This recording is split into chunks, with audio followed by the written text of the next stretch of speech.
Well, good morning, my Teaserking family. How's everybody today? Thursday or Friday games are still ridiculous. Talk about things that aren't normal. Those are definitely it.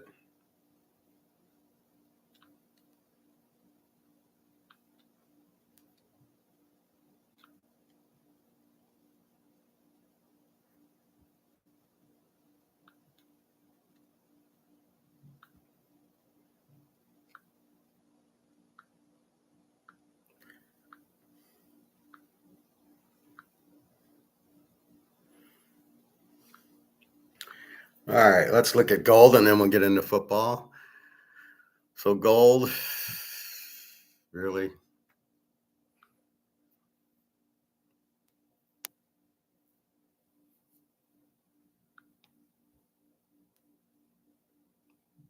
All right, so gold ends at 38.87, close to 39. It got to 38.90, so it never really hit. It hit 39 the other day when it got pushed back to 38.20. And again, it's all bullshit price fix. This is the most fixed thing besides the stock market that you have. And silver back to 48. So silver was 48.40 let's see. So it had hit 48.40 at noon. And then it drops down, for some reason, it's just such bullshit. But anyway, so we're seeing $48 silver, so we're going to see $50 and then 100 and on and on and on. And gold, 38.87. It hit 39 the other day. It hadn't hit 39 yesterday. You can see mostly buying. There's very little selling. I don't know why anybody's selling a highly demanded item. It makes no sense. Anyway, so we're off gold and silver today. We'll be on tomorrow. I was looking at my spreadsheet yesterday. I updated on Friday. So it was sitting there between May, June, July, August. It was sitting about 3,500 or whatever. So it's gone up almost 400 since like the end of August, which makes no sense either. But I looked at the beginning of the year, and since January 11th, it was 28 something. It's up $1,175. Let's see if we see it here. Yeah, like for the year, it's up $1,192 for the year. But it's up about that since January. So if you went to like, okay, we're 2025, boom, buy it. Yep, 1,100 per ounce since then. 6 months, it's 800. 30 days, it's 300. 8%, 26% for 6 months. Year, 45%. Stock market's not up, but again, the stock market's 46,000. So it takes a lot more. It's just like gold and silver, right? You can look at percentage basis of silver. Well, it's $25 or it's $40 now. You're not going to you can't look at it percentage wise because you're looking at a 48 versus a 3,900. Obviously, silver's percentage is going to move greater, but who cares? We don't look at percentages. We're looking at the real price, not the percentage. We don't care about it. I'd rather make, yesterday I made $42 an ounce on gold, which is only 1%, but in silver, it was 3%. I made $1.42 was 3%. I'd rather make the $40 than the dollar an ounce. Now I have more ounces of silver because it's cheaper. But that's what'll happen. I was watching. It was a gambling episode on Joe Rogan on sports gambling and stuff, and I thought I'd watch. It was behavioral stuff because I've been watching a lot of Vegas. How Vegas is going bankrupt. And I found the guy who's I think he's the CEO of MGM, Arbuckle or Harbuckle or something. And so I tried to message him on LinkedIn. Knowing me, I did not hold back. I called him an idiot. I said, "You're ruining this company. You have no clue." He went to UNLV, yeah, in casino management. So yeah, he's well qualified. How can this guy be running it? He doesn't know what he's doing. Oh, we'll just keep raising prices. He sounds like one of the Trump guys who are idiots. They don't know what they're doing, but they just follow orders.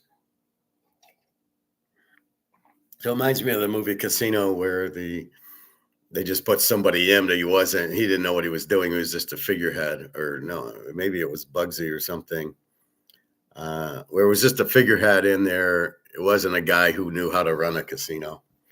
That's what I think they got. So I'm curious if he responds to me. But they're just idiots. They don't understand markets. They don't understand what can make a market grow and what can make a market shrink. It's all price.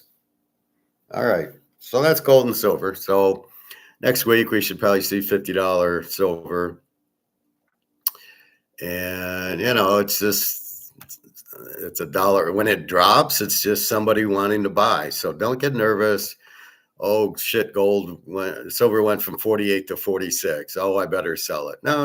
Look, it's back to 48. So it's people buying it. These are all option related. Nobody's buying or selling any real. Nobody buying or selling, creating the price movement. Price movement is just done by options. These people that say, "Oh, well, silver stacked," and everybody buys a ton of silver, and the price will go up. No, it won't, because China's been buying tons and tons of silver, and the price doesn't move. It only moves by options. Just stupid. All right. Fuck. So let's get into football.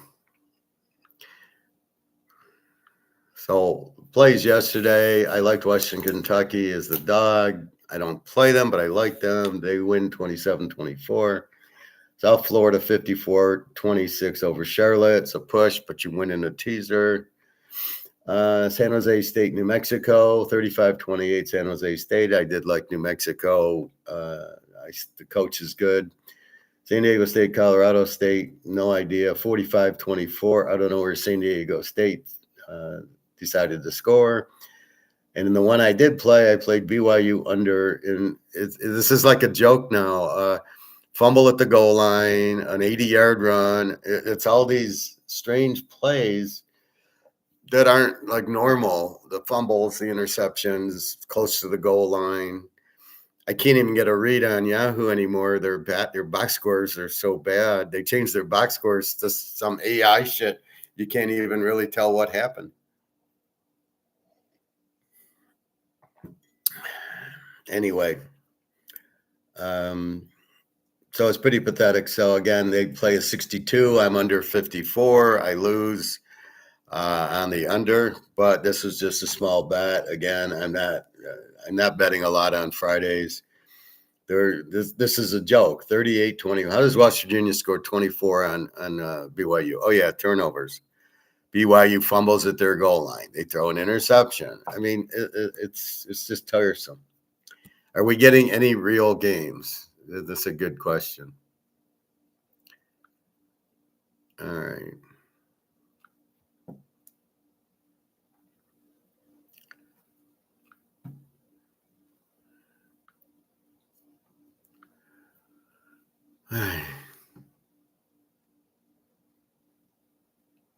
All right, let's go through the lines. All right, we start Navy 13.5, 51.5, up from 11.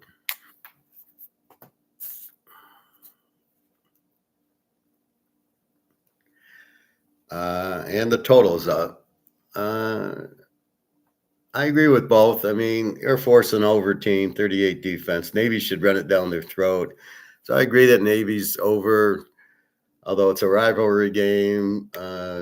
Air Force might keep it close, but the total should be over. Air Force with the Navy with the 16 defense. Cincinnati 1.5, 54.5. To Iowa State. Free play is Iowa State. Wide. Rocco Beck, the coach. Good defense, good team. Cincinnati. They beat Kansas on a fluke last week. Okay. But Iowa State's a real good team.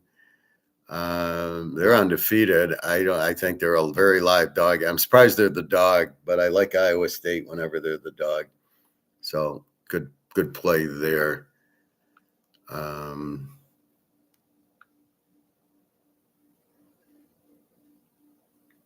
Yeah, I got a good Iowa State. Okay, good teaser with Iowa State.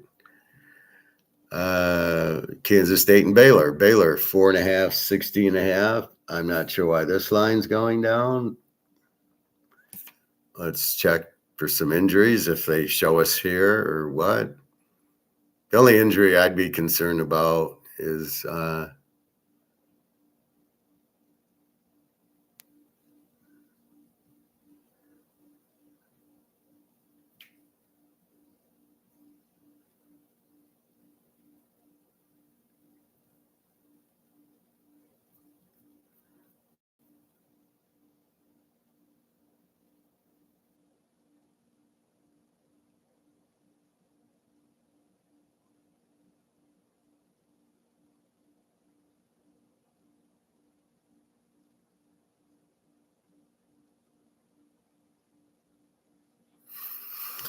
they changed their little format around, which really sucks. Like, where did the injuries go?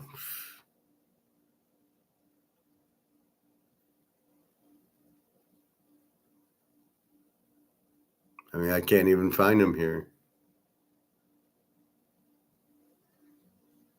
Yeah, I'll have to go to covers.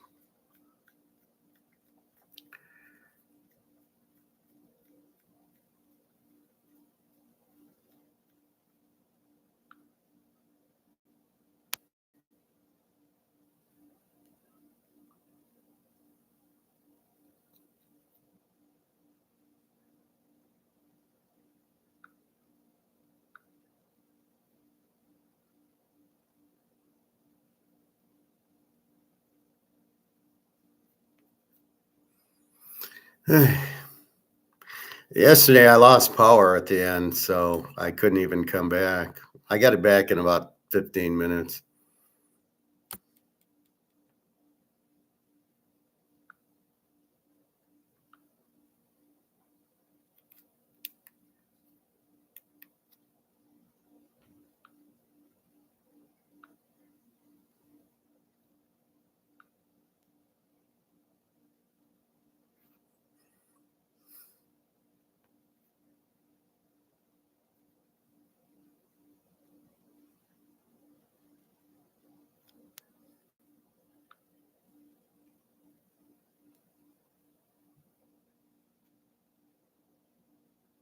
I know my phone internet's having a problem.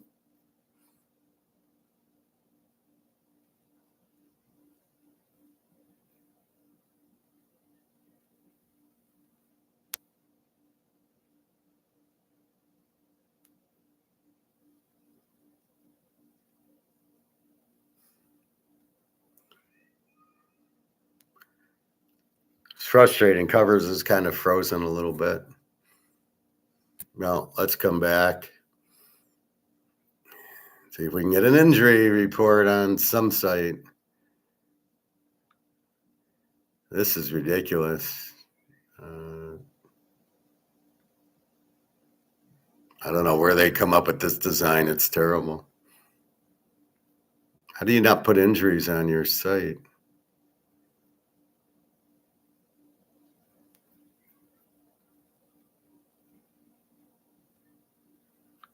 All right.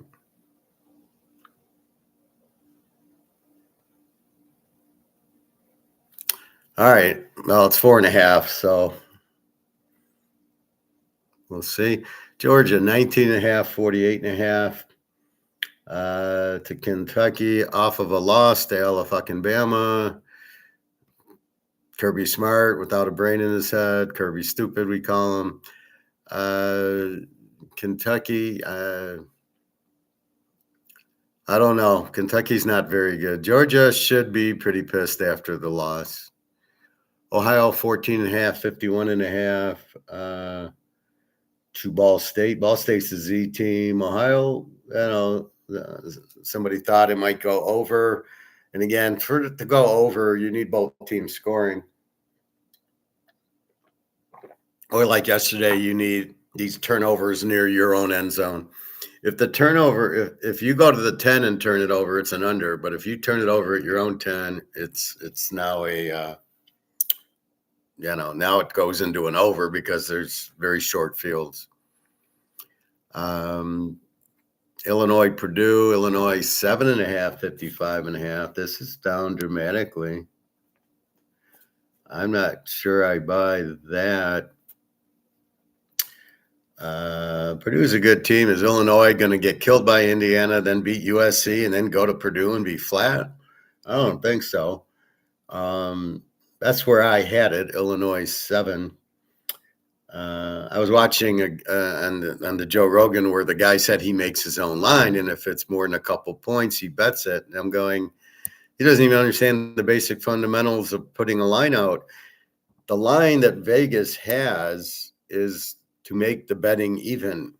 The line I'm doing is what I think the game should be. So I think Illinois wins by 7, not what I'm guessing the line will be that makes the betting even. So that's a whole different theory. So let's see. I have Pitt 3 over Boston College. That's what I think they'll win by. The line 6.5. So he would bet Boston College because the real line's different than his line. But again, the 6.5 is to make the betting even. So you can't even really look at it like that. It's a stupid look because they're trying to put the betting even, but one team could be 10 points. Let's say it's like a Michigan. Well, their line's going to be high all the time, or Notre Dame or Alabama. It's always going to be because they know everybody's going to bet on them. So they raise the line on purpose. So this guy would be betting against those teams every week. What an idiot. He's a professional gambler or football player. I'll show you that video. And I'm going to rip into this other guy trying to get your personality for why people play slot machines. I'm going to tell you everything. Then we're going to watch the video and then we'll rip it apart. Just something different from talking wars and inflation and everything. We've covered that enough. Pitt 6.5, 56.5 to BC. Again, BC, pretty good scoring team, not much defense. Pitt, I don't know what they are this year. Clemson, North Carolina, 2 bad teams. Clemson 14, 47.5. It actually moved up. It was 45. Who's betting this game over? Wow. Army, UAB, Army 6.5, 56.5. Not much movement. Army's quarterback's terrible. Wisconsin, Michigan 17.5, up from 16 and 43.5. That's what the total has been. I thought about betting the under in the game, but after the Nebraska game, I'm going to pass. I don't have much scoring from Wisconsin, and they're an 18 defense, maybe. The problem's Michigan. Their tendency is just to run it all the time. The quarterback is terrible, Mr. Underwear. Mikey Keene's injured, I guess. So basically, they can't trust the quarterback to throw, so they just keep running. And he's not going to throw on Wisconsin. He'll get picked. So they're just running. But the problem is they run and they get these 70-yard touchdowns. I've never seen how all the holding they do. And they just create these creases and the guys run for touchdowns. And it's like, no, that's not real. So again, what should be an under on Michigan, they make these long runs and it goes over. So I'm passing. UTSA Temple, UTSA 6.5, 57.5, 6.5, up from 56. I would think there'd be points here. Temple scores. They got the new coach and the new quarterback's pretty good. He's like 10-0, Simon. And then UTSA, we know how explosive they are. So Temple could get the win. I would, but I there's got to be points here. Hi, Wallace. I'm fine. How are you?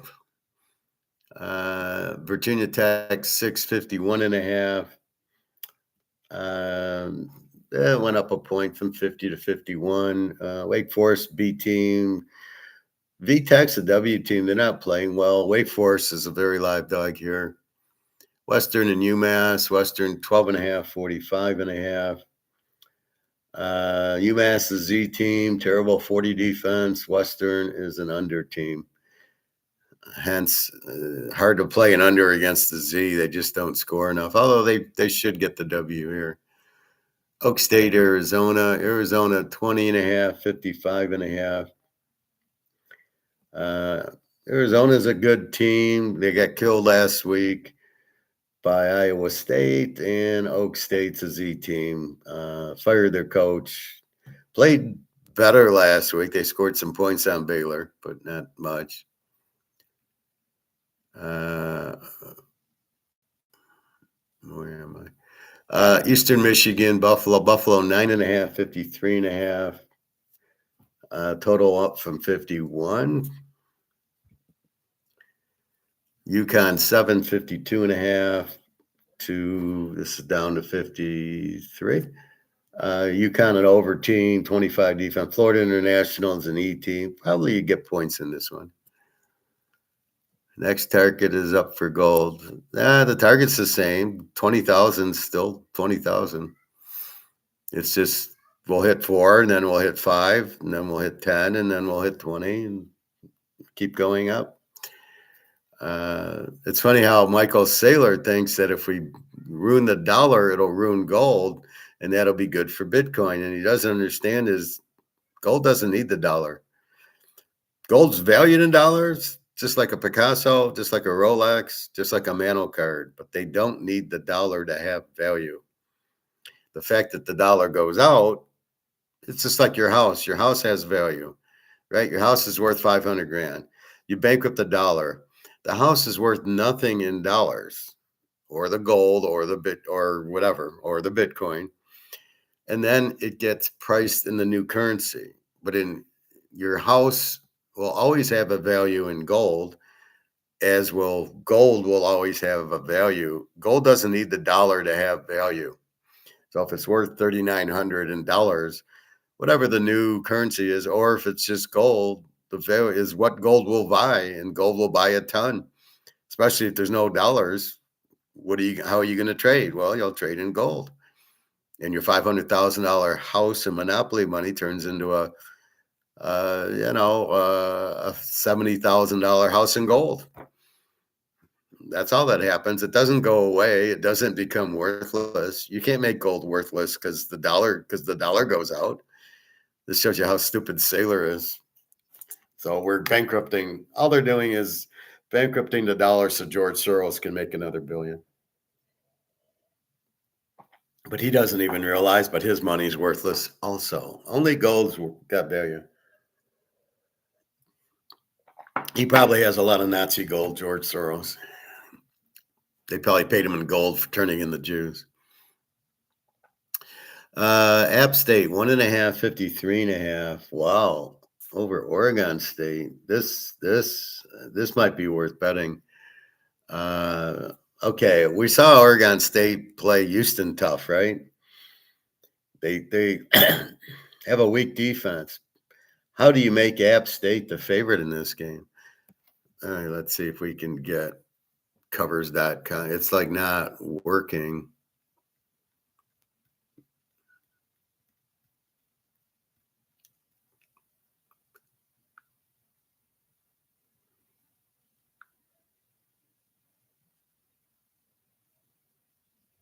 It's like the sites froze. All right, let's see. So we want to check Baylor. All right, the site's up. Baylor, the Bears. A safety's out. A guard. Then you got these guys out October 1st, which you don't know if they're any good or not. Let's go to Oregon State.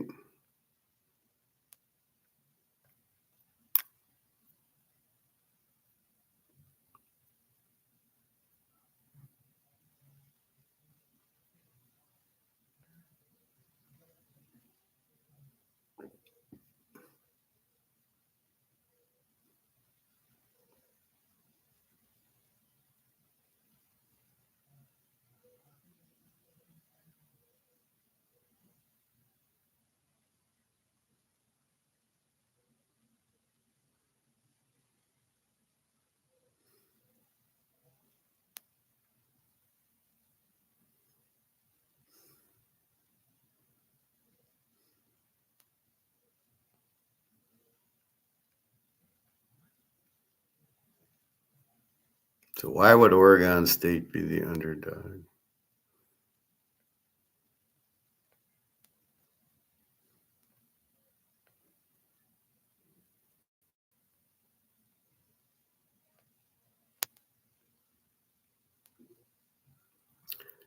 Malik Murphy. It's quite the quarterback. Malik Murphy's questionable with the hand on September 30th. So my guess is he's out, and then we have to see if the backup's any good. Again, this hasn't been updated. This is as of September 30th. Yeah, really, this is old.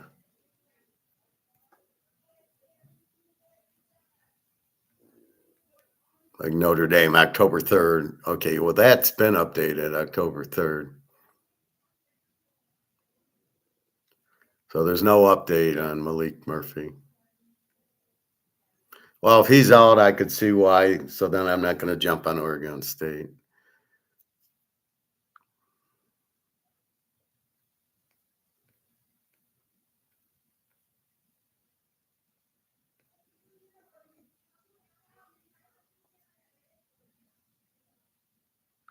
All right.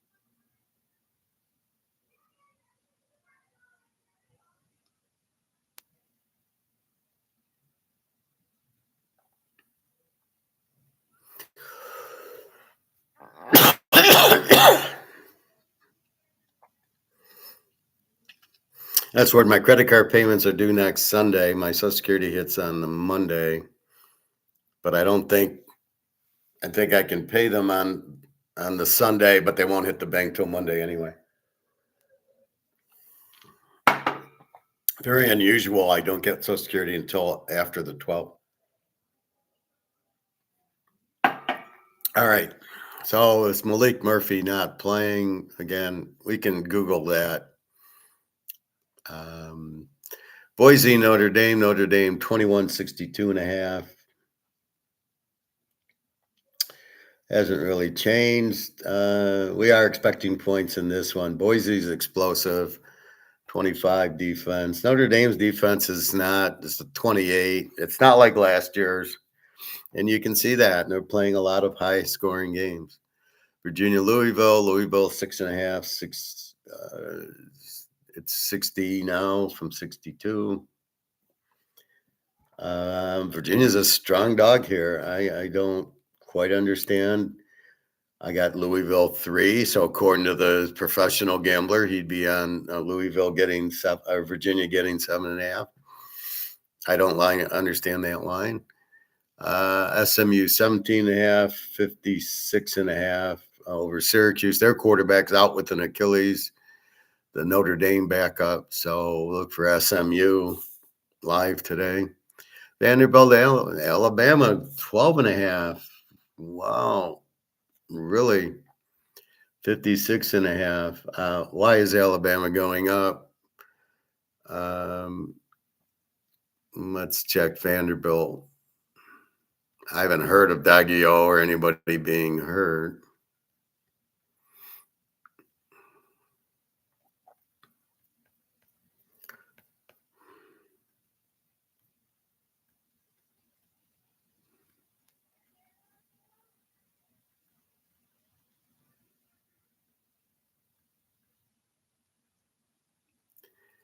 Vanderbilt. Defensive lineman out. And then you got a linebacker, a safety, and a running back. No idea. It's not Daggio. Why would this push the line? Well, let's look at Virginia as long as they're there. Virginia, wide receiver out, 2 guards out, another guard out, defensive lineman. Safety out, 2 running backs out, 2 more wide receivers out, cornerback. Yeah, but see, all right, some are in August. The rest October 3rd. Are they just updating? And then are these guys even playing? You have no idea. But the quarterback's fine. So I don't know. I'm getting tired of looking at these injuries. If it's not the quarterback, then I really don't care because you don't know if these guys are starting or not. Even if they are starting, they've got plenty of backup in college. So 12.5, I'm not buying. I think that's just the public betting on Alabama. Alabama is off a win, not a loss. And, it's revenge. You're trying to revenge a 5-0 team. It's not like you're revenging like Purdue and Notre Dame, where Purdue lost 70-0. So it's revenge for them against Notre Dame. And they lost by 35. But I think they covered. This, in one sense, is revenge, but in another sense, it's not an easy revenge game. Alabama's going to kill them. No, Alabama's not going to kill them here. They're going to be lucky to win the game. Just like Alabama, Georgia was revenge for Georgia, but they didn't win it. David, good morning. Texas, Florida, Texas 5.5, 42.5, down from 7.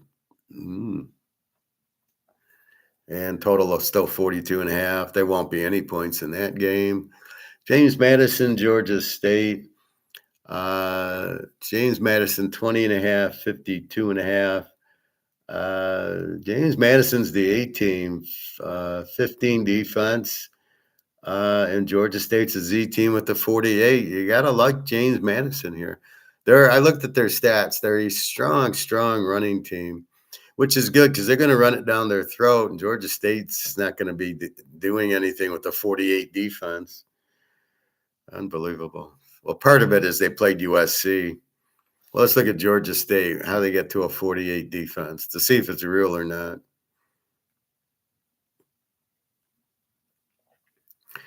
And you look at them. Yeah, Vanderbilt put up 70 on them. They did beat Murray State 37-21. They give up 38-16 to Memphis, 63-7 to Ole Miss. So they played Ole Miss, Vanderbilt, and Memphis, who score a lot. And they beat Murray State. So they played good opponents, Georgia State.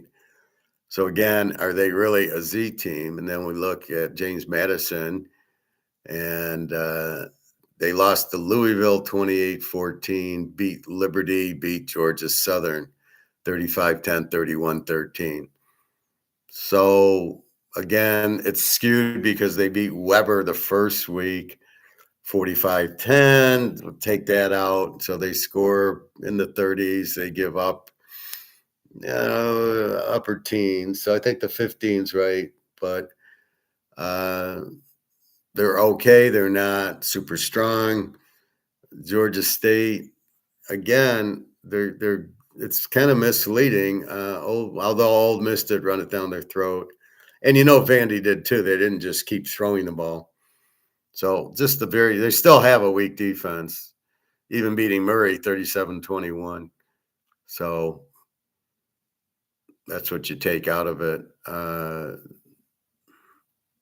So James Madison isn't that strong. And Georgia State, conversely, I don't know how weak they are, but losing to teams like Vanderbilt and Ole Miss, giving up a lot of points, does show you're kind of weak defensively. So, yeah, maybe it's not a 48, but it's probably still a 40. You still gave up a ton of points to those teams. So, go James Madison. Central and Akron, Central 7.5, 46.5. Akron's a W team. Miami of Ohio, Northern Illinois, Miami of Ohio, 4.5, 38.5. They're both under teams. I don't know. I think this is low scoring. The total is 38. Makes sense. Lou Monroe, Northwestern 11.5, 41.5. This total is up from 39. The Sharps betting over on the Northwestern Lou Monroe game. I don't know why both teams stink. Lou Monroe's a Z. Northwestern doesn't score. Northwestern probably can win by a touchdown, I would think. Are they that bad? Washington, Maryland. Washington 5.5, 52.5. Again, Washington off of the loss to Ohio State. I'm sure are pissed, but they got to travel all the way to Maryland, which kind of hurts. Normally, I'd be all over Washington off the loss. They're a good team, good quarterback. They probably win, but it's this the jet lag all the way to the west, to the East Coast. 5-hour flight, and if they left on Thursday, they're not assumed to the time. It's 3:30. It's going to be a tough one for Washington just because of the travel. So we've got to take the variables into account. Penn State, UCLA, same thing. Penn State going the other way to UCLA. Why doesn't Penn State play Maryland and Washington play UCLA today? Penn State 24.5, 48.5. I don't know. They're off of a loss. UCLA's pretty weak. Coach got fired. Yeah, Penn State maybe, but again, it's the time travel. It's a 3:30 game for Penn State. It's noon for UCLA. Texas State, Arkansas State. Texas State 13.5, 64.5. Line hasn't moved. Texas State, a good explosive team. Arkansas State's a W, 32 defense. Kent State, Oklahoma, the quarterback's out, broken hand. No idea. I'm sure the backup's okay. 46.5. Kent State's okay. They're a bad team. They're a Z. 44 defense. But again, it becomes Oklahoma getting a couple of quarterbacks out there in case there's another injury. And what do they do in the fourth quarter? And they got Texas coming up soon. Michigan State, Nebraska 12.5, 48.5, up from 10.5. And again, I'm scratching my head. I think Michigan State can stay with them. They stayed with USC. I don't see them. The total is down from 50 to 49. I don't know. I think State's a live dog in this game. TK Detroit is not beating Seattle. I guess you're talking baseball. I wouldn't think they could beat Cleveland. I couldn't think they could beat a good Little League team. Coastal Carolina, Old Dominion 20.5, 54.5. Now, one thing to note here, I do like Old Dominion, and then I saw Coastal Carolina beat South Alabama last week, and I'm a little reluctant because, maybe they changed quarterbacks or did something. That was a big difference. So I think we'll wait and see on Coastal Carolina. South Alabama and Troy. South Alabama is not very good. South Alabama won in 47.5. Troy was favored here. South Alabama, I have as an over team with the 32 defense, Troy and under with the 23. So I'm not really sure. Vegas, 3.5, 49.5 over Wyoming. In Wyoming, they're a very tough team. A good under, 18 defense. Vegas, an over with the 28. And I always shy away from playing against good defensive teams because they'll shut you down. And you got a Vegas is 3.5. So here, Vegas, you could take 2.5 and they just got to win. They're a pretty good team, but Wyoming is just good defense, good at home. So it's going to be tough for them. Florida Atlantic, Rice, 4.5, 54.5, up from 52. Florida Atlantic, an over team, 37 defense, Rice and under with the 20. Again, you're facing a good defensive team.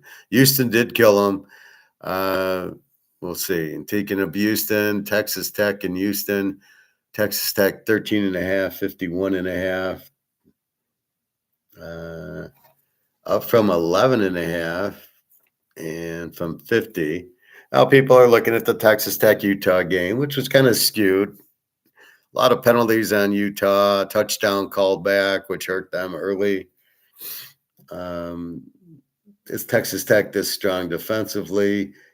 Houston, we know, is a strong defense, a 13. 13.5 is too many points to give Houston at home. And, this is the point. You bring the defense, and it's not going to be that easy for Texas Tech to just roll in and win by 30. This should be a close game, I believe. Kansas UCF, Kansas 3.5. I would bet it if it goes to 2.5. I would like Kansas plus 3.5. We can look at. I think we've looked at UCF 3 or 4 times.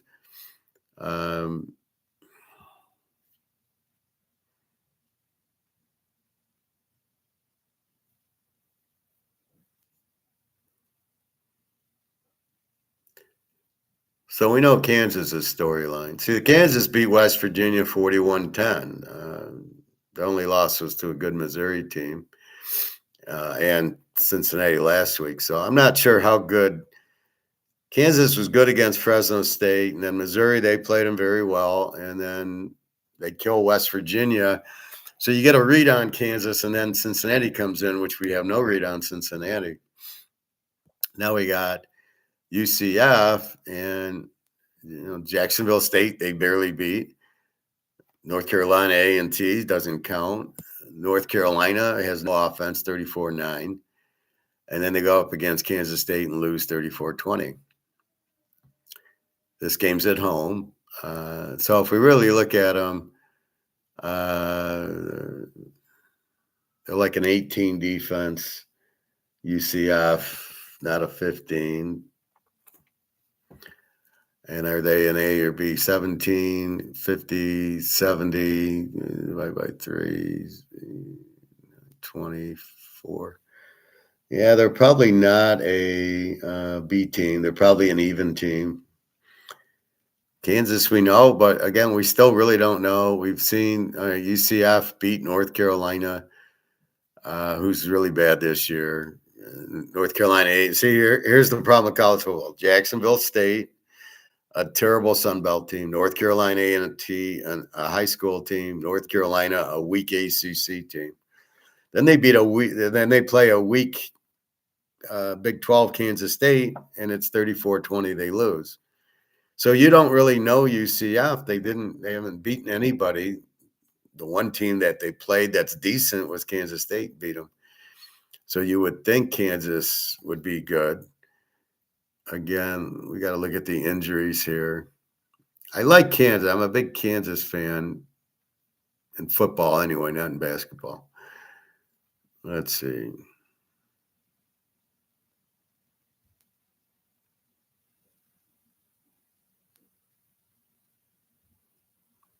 I mean, I love looking at the injury list. It's so meaningless.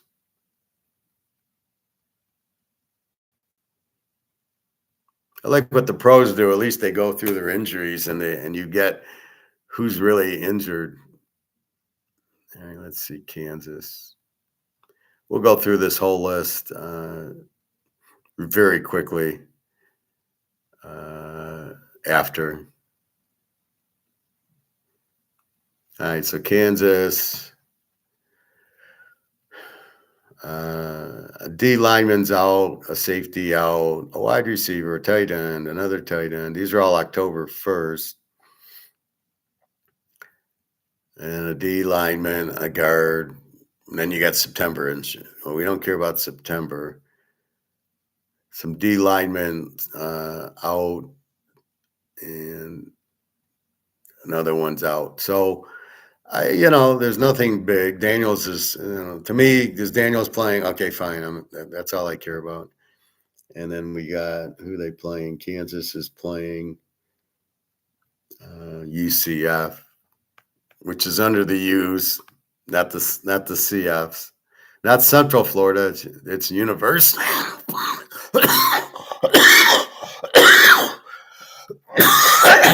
I need that big sneeze. Wisconsin, their quarterback's doubtful. Edwards. Let's see, UCF.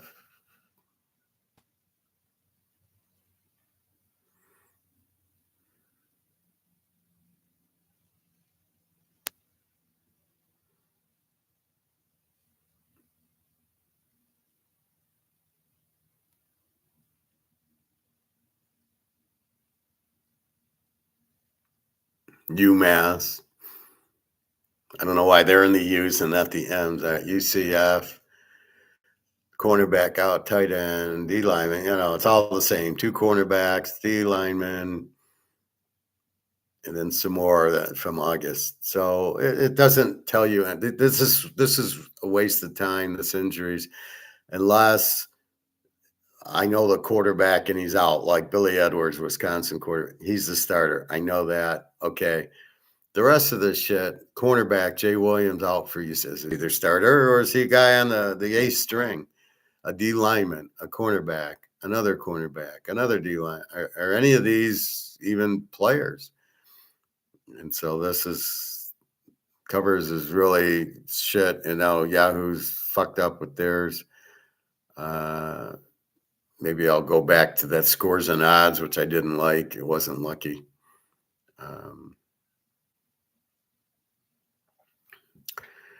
All right. So that's Kansas. Colorado, TCU 13.5, 57.5. TCU, very strong quarterback, strong offense, and Colorado, an even team, gives up 22 a game. Should be points here. Mississippi State A&M 16.5, 56.5. This is up from 14. This makes no sense. I think Mississippi State is very. They beat Arizona State, and they played Tennessee in the overtime. I'm failing to see how A&M 16 points better, 22 in a teaser to Old Mississippi State.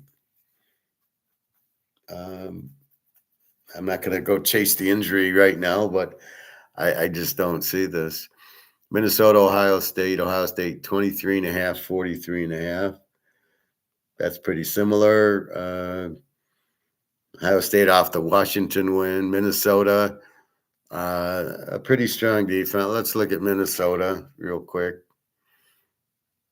And in their games, beating Rutgers 31-28. They lose to Cal 27-14. And they beat Virginia Tech 24-10, Buffalo 23-10, shut out Northwestern State, and then gives up 27 and 28 to Cal and Rutgers. So Ohio State will score in the 30s here, maybe a little higher. And then what will Minnesota do? Well, they really only scored 31 on Rutgers. They only got 14 on Cal and 20 on Virginia Tech and Buffalo. I mean, they're not strong defensive teams. So really, they had one game, 31 on Rutgers. And again, there's skewing 66-0 with Northwestern State. which again, you basically have to go into each one of their schedules and throw out the high school 66-0 game. And then your defense is a 10, a 20,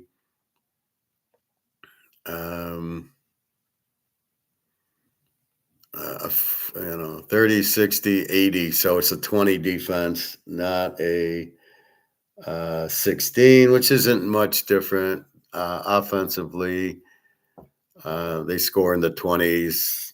All right. So they're not an under team. I don't have them as an I have them as a B. That's about right. And Ohio State, I mean, all right, Texas 7, Ohio 9, and Washington 6. So there's not going to be scoring here. Ohio State isn't scoring a lot. Miami, Florida State, Miami 454.5.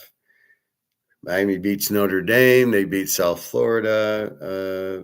Florida State does beat a very strong Bama team. Made them look terrible. They lose to Virginia. Now people are like, well, I got to bet against Virginia because they ran off the field. So it was all emotional last week. So they'll be flat. I don't know about that. I do know about it. I don't know if it's going to take hold here because they have such a strong offense and such a good quarterback. I think Virginia is not going to be too flat. It's at Louisville. Yeah, I mean the chance of them being flat after beating a Florida State is there. I'm not going to argue with that. How good's Louisville? But I think they're still a good team. Vanderbilt beat Alabama last year, and they weren't flat the game after. It all depends. You're not necessarily flat like Oklahoma, Texas. A lot of times the winner is not flat the next week, or at least they don't play. Sometimes they play flat, but it's all up to the team. I just don't see where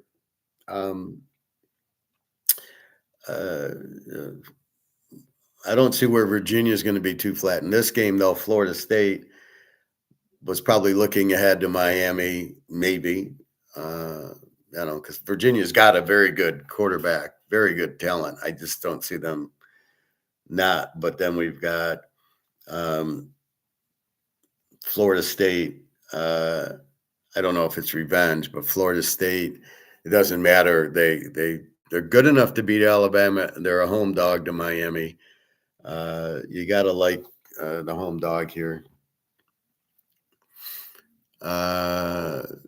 Also Memphis 2154. As we see, they can score an 18 defense. Tulsa with the 22. Nevada, Fresno State 13.5, 45.5. Fresno State's a solid team. Nevada's pretty bad, a W team. And our last game is Duke-Cal. Duke flying from North Carolina to Cal. Cal Stanford. Duke is a 3-point favorite, 55.5. It doesn't make a whole lot of sense to me. Cal's even. So I don't know. I think Cal's very live in this game. Just Duke's an explosive team, but they got a 26 defense. Again, are they going to be explosive after the jet lag and against the Cal 18 defense? Look for Cal to get the W here. How many locks do I have? I got 2 today, 2 tomorrow. So let's go to covers. And I'm not wasting time with all these outs. Half the team's out, and then they win anyway. So I'm just going to look at teams where we're looking just players that the starting quarterbacks that I know.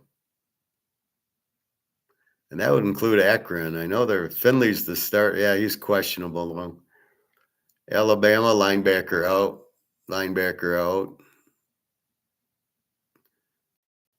App State, that's not their quarterback. Arizona. A lot of cornerback. How many cornerbacks do these teams have? Like 15? I mean, four. I'm reading 4 or 5 cornerbacks out, and I'm going, how many do they have? Arizona State doesn't play today. Arkansas doesn't. Arkansas State. The Army. Nothing. Auburn, nothing. Baylor. A lot of probables. And then you got some guys, linebackers, and so you have no idea. I couldn't name a player on Michigan or Ohio State, so I can't. I'm not going to look at Baylor's linebacker and go, yeah, he's a starter. Boise, nothing. BC, a lot of outs. Bowling Green. Buffalo, their quarterback is probable. I know their quarterback Roberson, and he is probable. He was out for a while. He's back. Cal. A lot of outs on Cal, but again, I think this is the bullshit. We've got all these guys out.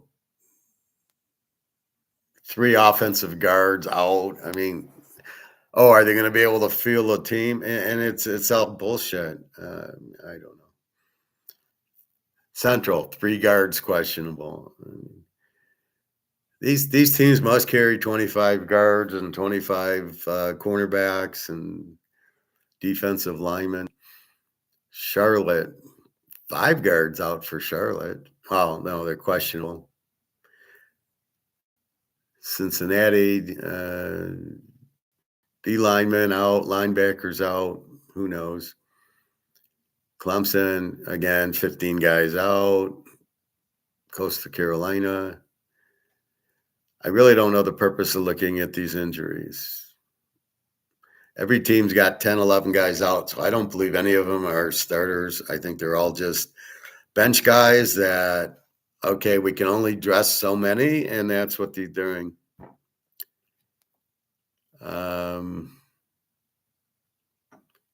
David, I'm well aware of the schedule.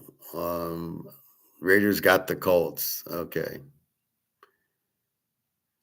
So go bet the Raiders against the Colts. I mean, I'm not stopping you. Colorado State.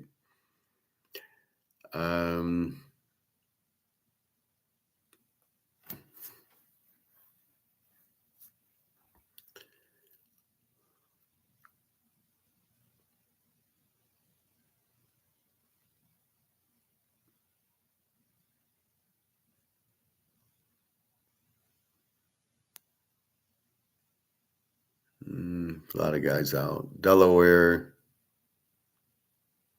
Duke, 4 offensive guards out.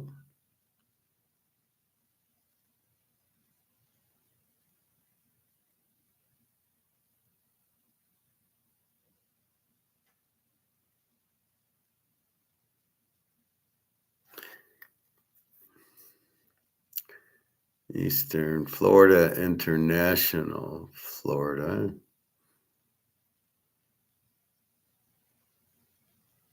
Florida Atlantic, Florida State. Castellanos is probable. Oh, okay. So the quarterback is probable with an undisclosed, so we don't know what it is, but he's probable in the big game with Miami today. Fresno State, everybody's out. Georgia, 2 guards out, 2 receivers out. Let's see. Georgia State. Who cares? Georgia Tech. They don't even play today. Hawaii doesn't play today. Houston. Nobody that I know. I mean, every team's got 8, 9 guys out. So what do you do with it? Because you can't say, well, this guy's out. Well, yeah, on the other team, they're out also. So it's all mute. Illinois, running back probable.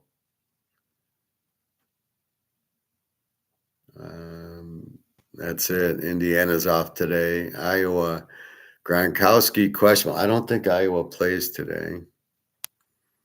Iowa State does play today. Some guy's out. Who knows? Not the quarterback. Kansas we looked at.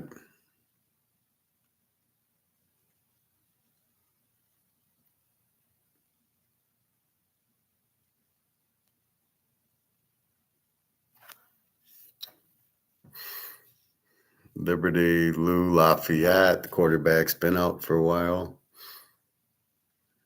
Louisville, 2 running backs out.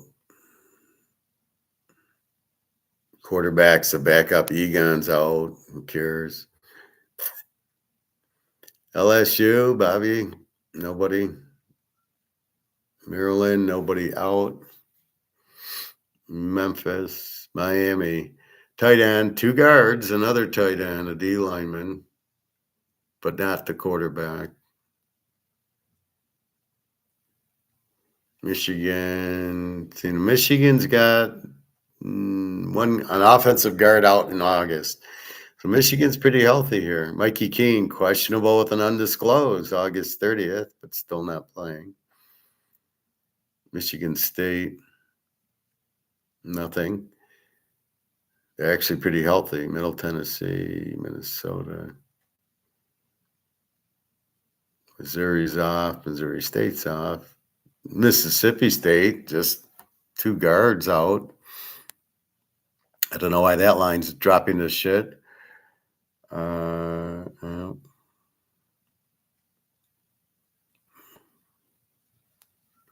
Big Nebraska. So they're laying, there's questionables, running backs out, and a few other August ones.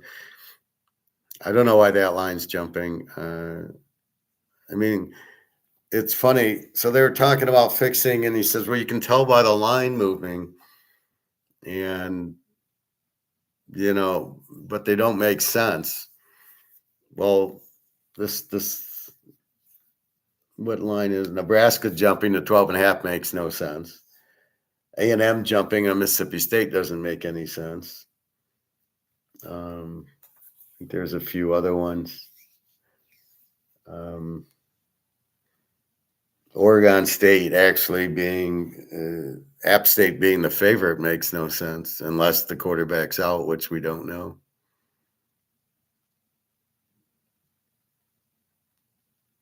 Because that's a good pick, actually. Oregon State is a dog to App State. App State's terrible.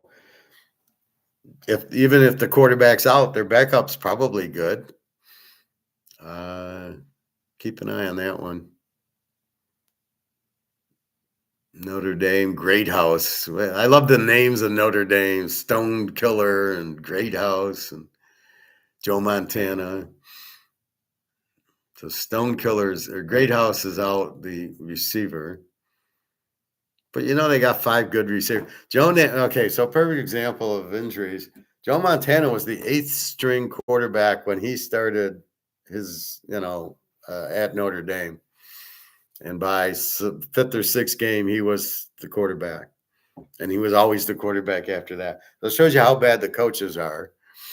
And they can't spot talent. And then here comes Montana being the best. And he was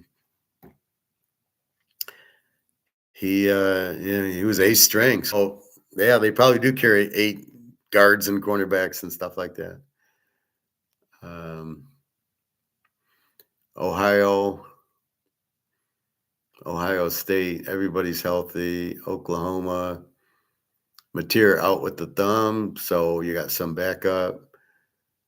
Oklahoma State. A lot of outs, but we don't know who they are. Old D's got a lot of profitables.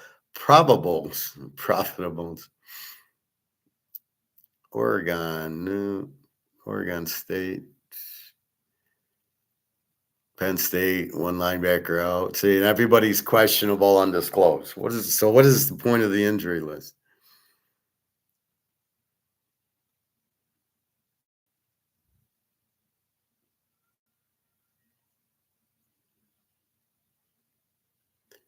Rutgers got a lot of outs September 27, but they don't play today.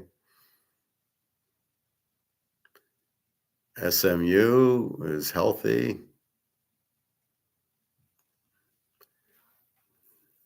South Florida, I don't think. Oh, they played yesterday.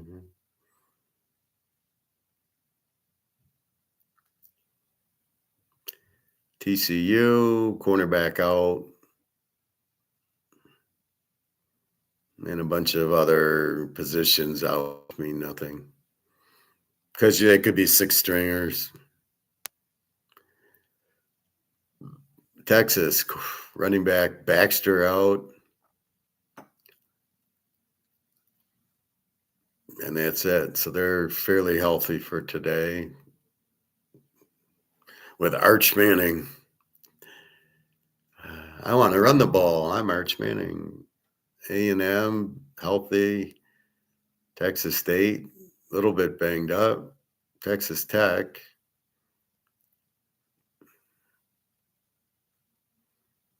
Nobody we know. Toledo's not playing. Troy. Crowder is out. Now he's their quarterback. Goose Crowder is the name of the quarterback at Troy. He's out. Who's Troy got?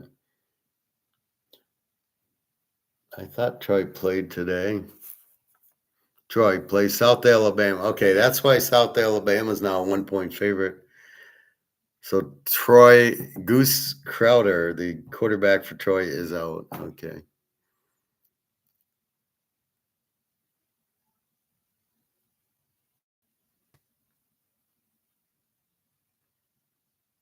UCF. Jim Brown the third. I wonder if it's Jim Brown's Jim Brown. I doubt it.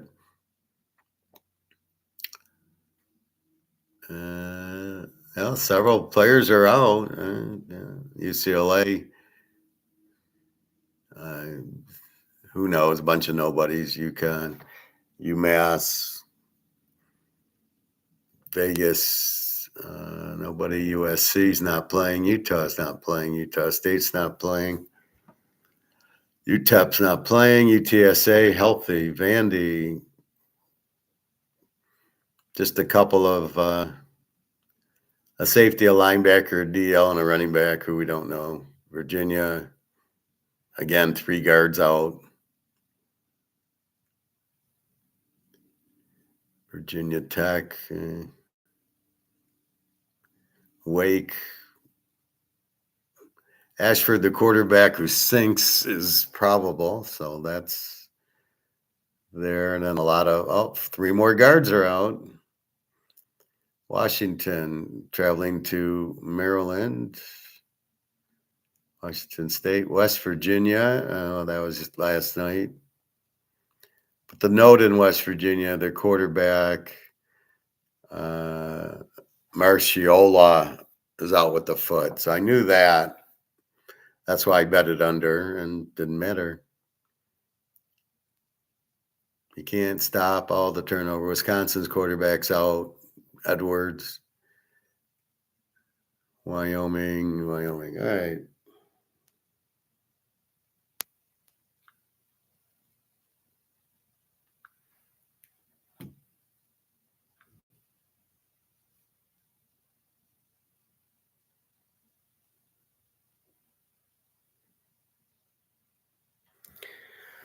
So that's your football. 1 lock today, 2 teams. 1 lock tomorrow, 2 teams. So it's you could play a 4-team teaser with the locks if you want.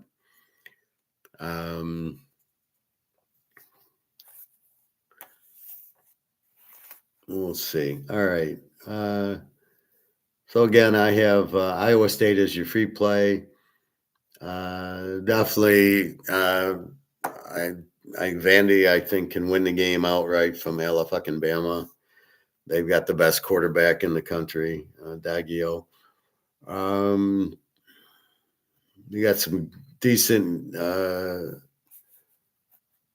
night games. You're questioning. You got Baylor early, Illinois, Purdue early, Wisconsin, Michigan, and then you've got Virginia, Louisville, Notre Dame, Boise, Vandy, fucking Bama, Texas, and Florida. Um,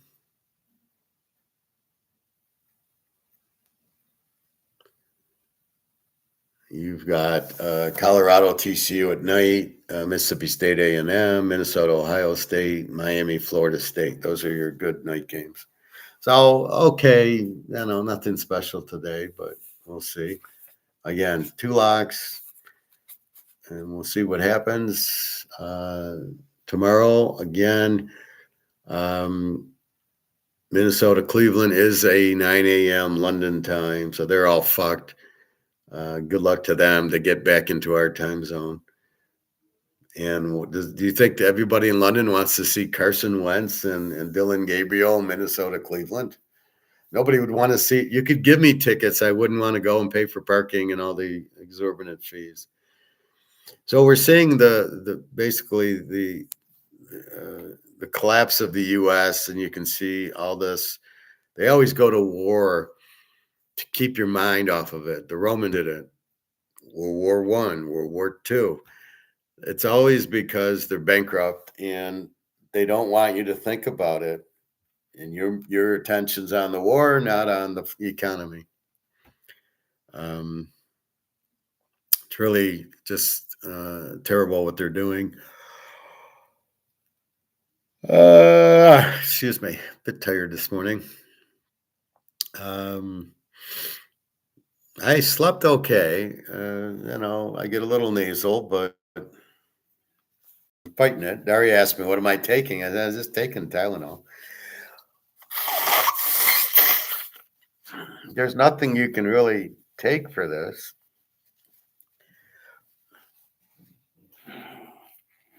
Maybe you get an antibiotic from the doctor. I don't know.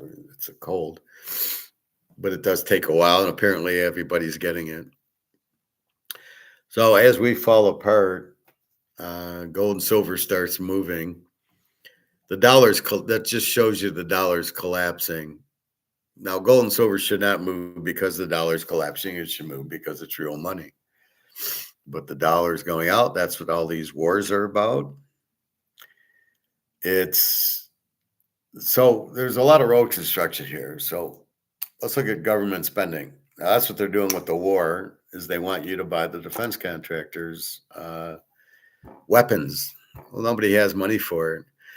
And Trump, we sold a bunch to NATO and Europe are going to buy our weapons. No, they're not. They don't have the money either. Everybody's in the same situation.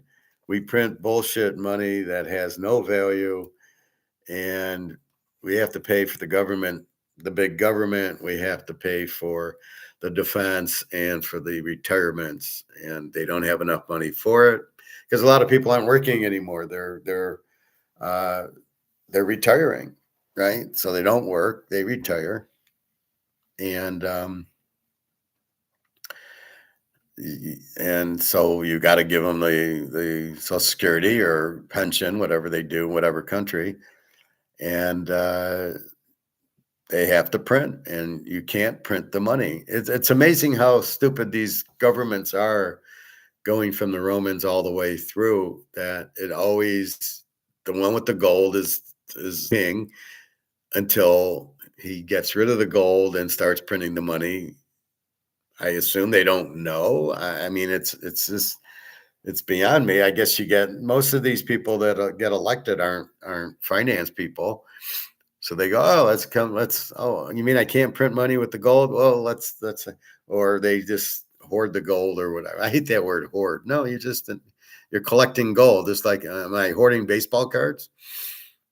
Stupid. So you're just trying to do that. So the wars are about government spending. It's the government. Here's the problem with government spending. So we'll get the defense contractors' employees to work as if they're not working. So they'll have jobs and they can pay into the system. Well, that's stupid. I mean, you can't force somebody to buy stuff they don't want.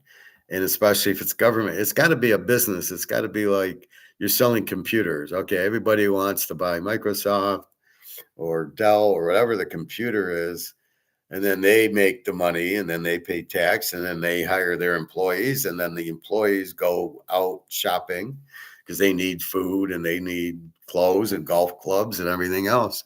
And that's the economy booms like that. But when it's private, when it's public sector, which is government spending, they don't have any revenue. So the example is they're doing road construction all over the fucking place everywhere, right?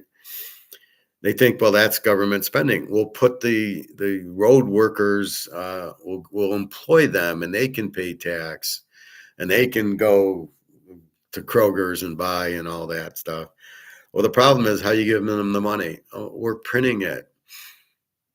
Well, you can't just take money out of thin air to pay guys to build a road or fix a road. There's no business there. There's no revenue. Okay, you fix the road, now what? It's just a cost. It's an expense. So you're increasing your expense, but you're not, there's no revenue to increase. So let's take it to our, we're at our ice cream shop, the Bobby Bow ice cream shop, and we got 100 employees. Well, we got to lay them off because we're not selling enough ice cream to pay for all the employees. And so, oh, we'll just give ice cream away. But that's not making you any money. You've got to make money to then afford the employees. They let them work. So what is the government doing by having them do road construction? Where's the money coming from? And it's got to come from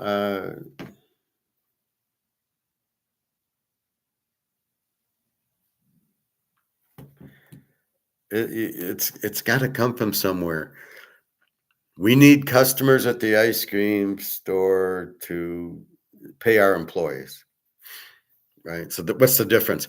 We're getting revenue in ice cream to pay the employees. The government to do the roads is getting no revenue in, right? And so they're just, but we'll employ a bunch of people. Well, let's say, so we're at the ice cream place. Well, we'll just hire more people. That'll help the recession. We'll hire more people and they'll work. How are we going to pay them?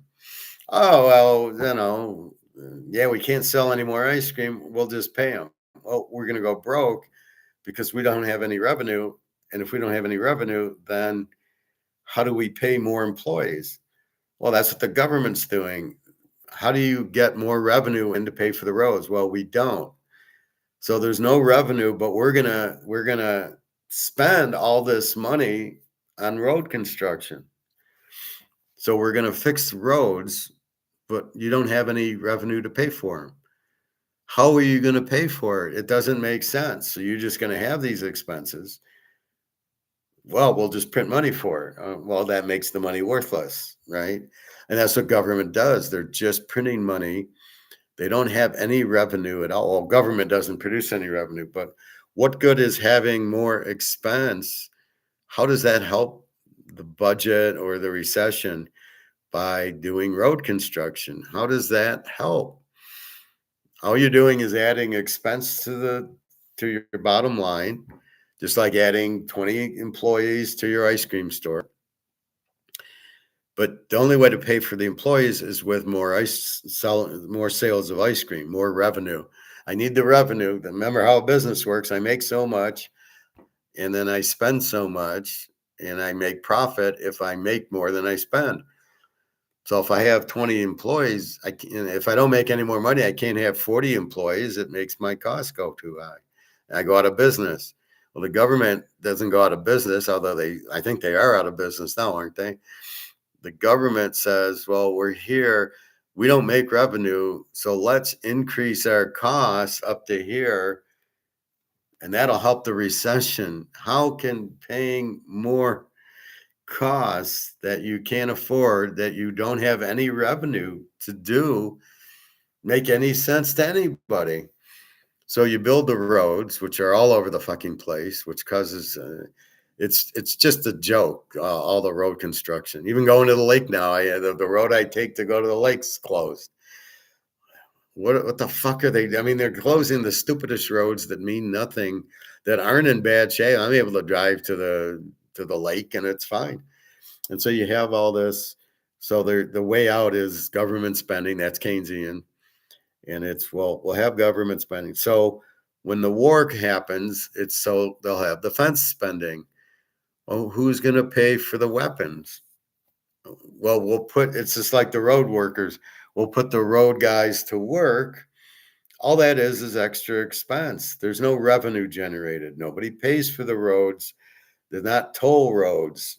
So even if you fix the road, there's no revenue coming in from it. It's all expense. So when you do the war, it's for the people to buy the weapons. People don't have any money to buy. You can't just have a war. You got to have people with money to buy the weapons. So what are we doing? We're just giving them the weapons to the Ukraine or to NATO or to whoever, Israel now and all these other countries. Well, how are we making? Where are we getting the money to pay for the weapons? Oh, we're not. But we'll put the guys to work. Well, that's more expense. So you're paying for the tomahawks and the tanks and all these people to work, but there's no revenue coming in to do it because nobody can afford the defense contractors, or the defense contractors get paid by the government. So they're happy, but the government isn't. But the defense contractors are the ones who give the government their bribes. So they get the lobbyist pays the $1 million. So yeah, we'll have a war. We'll ruin the economy, but we'll get our little $1 million payoffs. And this is like, the end's coming when they're doing road construction to try to save the economy. The dollar's gone. It's worth it. You can't just keep printing, as we know. And this is the problem. Vegas, they found out, here's the market. I can't charge this because the market's down here. This is a very valuable lesson that people just are clueless on. Well, I want to make more money. I'll charge more. So the movies tried that, right? The tickets were $5. They made them 10, and then nobody went to the theater. Well, we'll make our money on popcorn and pop. I mean, I heard that. So they would make the money not on the movie itself, but on the other. And eventually people stopped going to the movies because they're too expensive. You see it now. You see all these streaming services. I like FanDuel. I'm not paying, I don't know how much, $20, $30, $40 a month to watch the Tigers. The Tigers should be on regular TV, especially now, the playoffs. I'm not going to pay for FanDuel. I don't care if I watch it or not. It's baseball. It's meaningless. Notice football is on regular TV, so they get it right. Although they're doing this NFL network, nobody cares. They're always shitty games. Look at this London game, Minnesota and Cleveland. Do you think the people in London are running to this game? No, they probably give the tickets away to give the appearance that people are interested. Nobody's interested in London. As I said, I was in Germany a couple of years ago, and there was a German game, Frankfurt or Berlin or wherever the hell. And I go to the guy at the bar, can you turn on the American game? We don't care about it. We just want to watch soccer. And they don't care about nobody's watching. I don't understand. Oh, they're getting money from the NFL network is giving money. So you go play in London and Germany and Ireland and Brazil. And why don't they go play on the moon? I mean, it's just, nobody cares. People will watch it if you play the game in LA or this game if it's played in Cleveland. And it just doesn't make any sense. So again, you've got to find the market and then do it. But there's got to be a market. Is there a market for these NFL in London, in Ireland? I'm sure all the tickets were given to the Ireland people who were probably wanting to play golf, not football, or they all watch soccer. They don't want to watch their own thing. They don't want to watch let's say Ireland and London came here to play soccer. Would anybody go? Would anybody give a shit? I wouldn't. I'm gonna go. I'm gonna go watch the Denver Philly game. I don't want to watch Ireland London soccer because I don't even like soccer. So they're like, do they even like football? Probably not. They like soccer because they like what they're into by their team. Nobody's into football there because it's not. It's crazy. So that's what you have. So I'm going to play you this thing on gambling behaviors, which I watched. How casinos are able to predict what you do, and I watched this and said, this is the stupidest thing I've ever seen. This is not logical at all.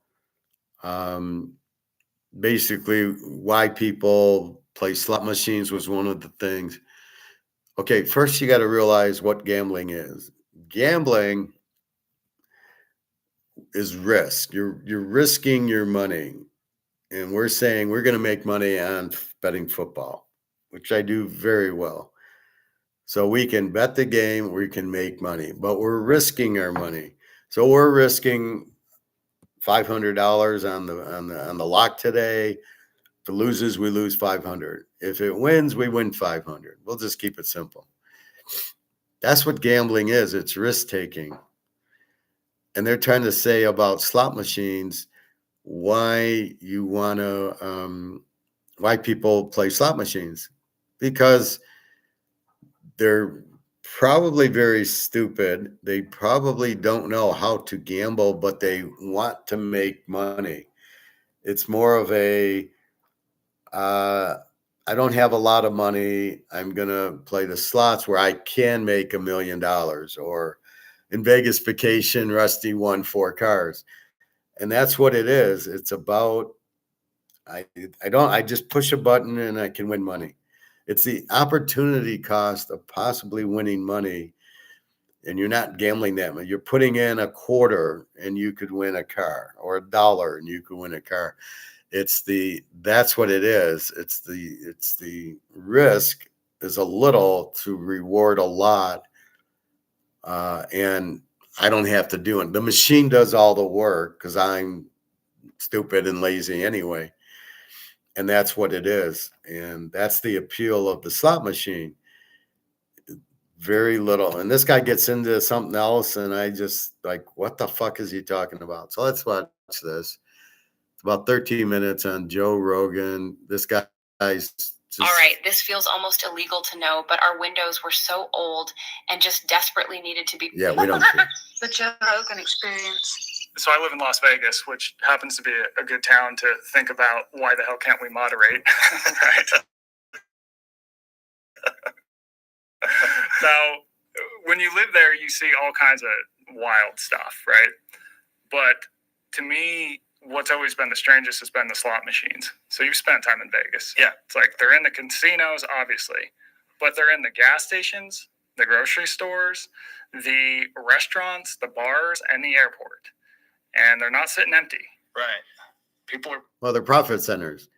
People come and play them because they're easy. They risk a little to win a lot.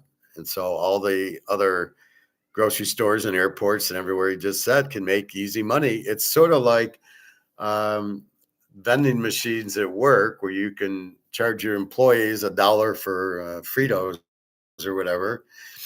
And, so there's food vending, there's others, cigarettes, and they're all there. So the vending company can make money and the guy who owns the place can make 20% or whatever. They're there to make profit. I don't get it. What do you want them to have? Blackjack tables at the 7-Eleven? I don't think so. You got to have the dealers and everything. All right. Playing them around the clock. Yeah. So I'm like, what the hell is up with that? Just placing your mean. Well, and it doesn't make sense because everyone knows the house always wins. Yeah, it's not. It's like a numbing thing. They just sit there and press the buttons, press the buttons, press the buttons, and hope their slot machine works. Why do people hooked on slot machines? That's the question.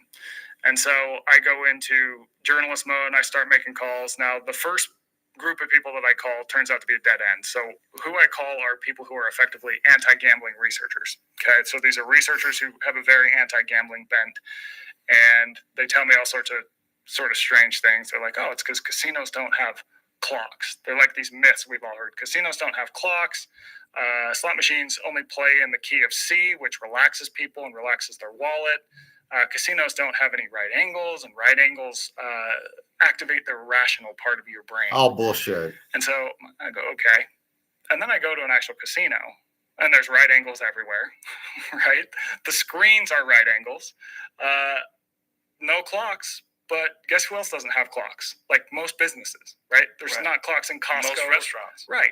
You know, It's not normal to have clocks. And then for the audio, the key of C, I call up a slot machine audio composer. Now, this is a real job you can have in Las Vegas, right? And this guy goes, where the hell do you hear that? He's like, I use all keys. So I realized that the problem that I'm encountering is that I have called people who want us to stop gambling. I need to call people who want us to start gambling. All right, I got to follow the money on this. So long story short, I talked to a handful of people in town, and this leads me to this casino on the outskirts of Las Vegas. It's brand new, it's cutting edge. But the catch is that it's not open to the public. So this place is basically a living, breathing casino, but it's used entirely for research on human behavior. what? Yeah, so Really? Who Yeah. funds that? 73 different companies.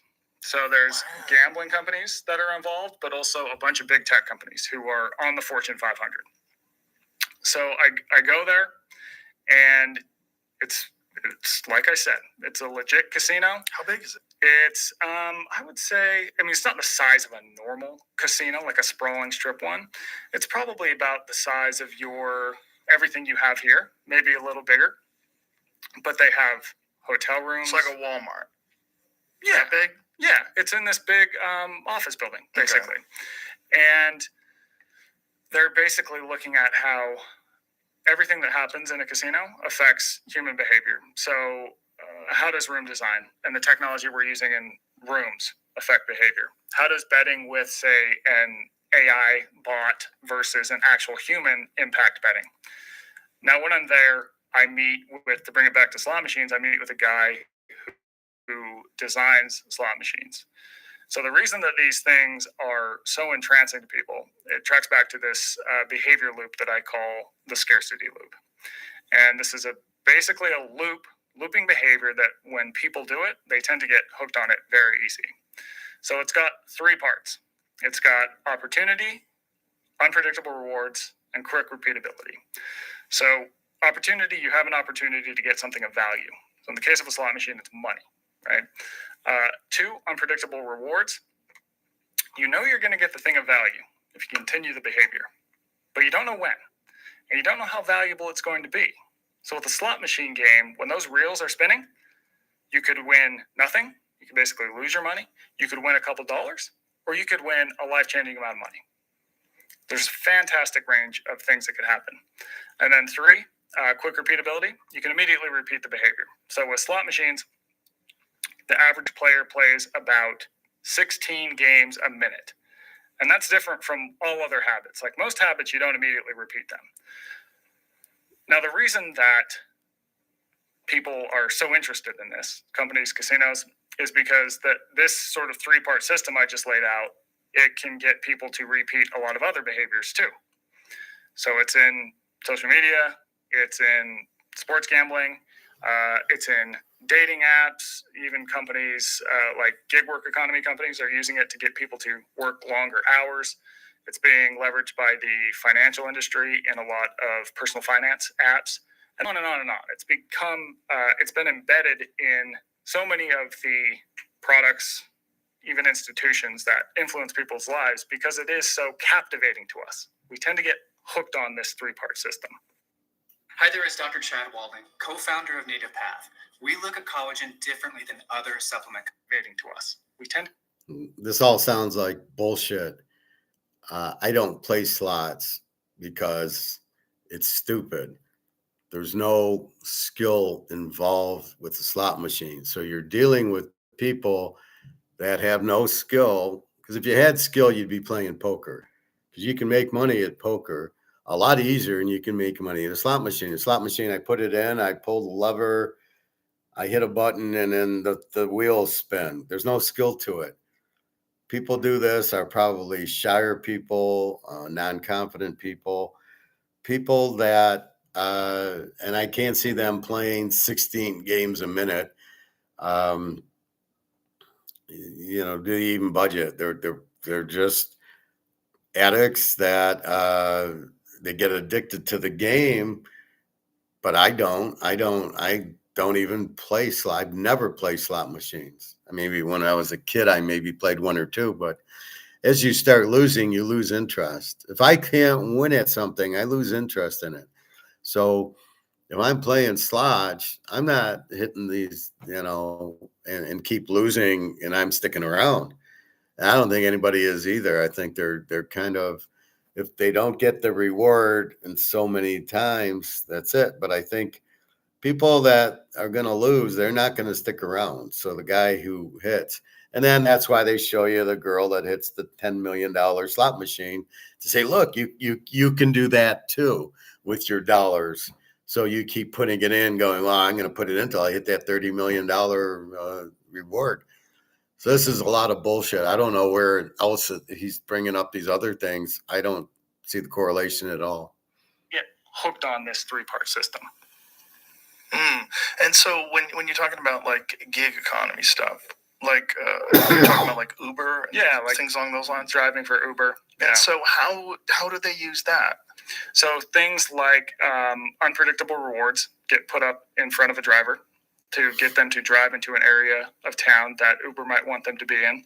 There's also Unpredictable rewards. What do you? Yeah, so like you might get say, oh, if you drive here, like your whatever you'll make X amount more money. Right? It sort of pops up unpredictably. Also, they'll incentivize you, that they offer you more money to go to a different part of town. Yeah, or dropping in cues that saying like, hey, this is where you're going to make more money today, type of thing. If you think about it in terms of something like social media, it's like the opportunity is to get, say, status or likes or whatever it is, right? And then say a person posts, and then the rewards become totally unpredictable, right? You might get 2 likes, which is like, oh, that wasn't great. Or you might. Really? You're posting to get likes? Really? I do this. I don't do this to get likes. All right. This is to benefit and teach, especially economics and gold, to teach you. If you want it, great. If you don't want it, great. If you like it, great. I get a lot of likes and comments. I do it live to get feedback, but I'm not doing anything for a lot of people. If people are this stupid and this shallow, then they get what they want. But you're not posting to get likes. And if I don't get likes, and if I do get likes, that's just pretty pathetic. Get hundreds of likes, which is like, oh my god, that's amazing. It's the same exact Why is it amazing? architecture as a slot machine. And then you check and recheck. You're repeating the behavior all day. And this loop, the reason that we're so attracted to it, it goes back to evolution. So I talked to this, once I learned how this kind of loop pulls. This guy's such full of shit. Evolution. Oh my God. People in, and it's really what slot machines lean on to get people to repeat the behavior. I call up a psychologist. He's this old school dude from the University of Kentucky who's been studying psychology since the late 60s. His name's Thomas Senthal. And he basically explained this likely goes back to evolution and finding food. So if you think about hunter-gatherers, the thing you have to do every day is find food. But it's random whether you're going to find the food or not. So you go to point A, you don't find any food. Go to point B, you don't find any food. You go to point C, no food. Point D, oh my God, it's a giant berry bush full of food. And that saves your life, right? So that's certain. Yeah, but the next day when you go to the berry bush, right? So if I go here and I don't find food, I'm not going back there tomorrow. But if I find food here, where am I going the next day is to that. So it's not random anymore. What the fuck is this guy talking about? Repeat searching really pushes us and grabs our attention because it used to help us survive. But how is that like a slot machine? I go to the slot machine and it's all random. Where if I go for food, right now I'm going to drive to Kroger's and probably get my food there. So if I am in those olden days where I needed the food, I'd find the food and go there first. I wouldn't keep looking at the other places.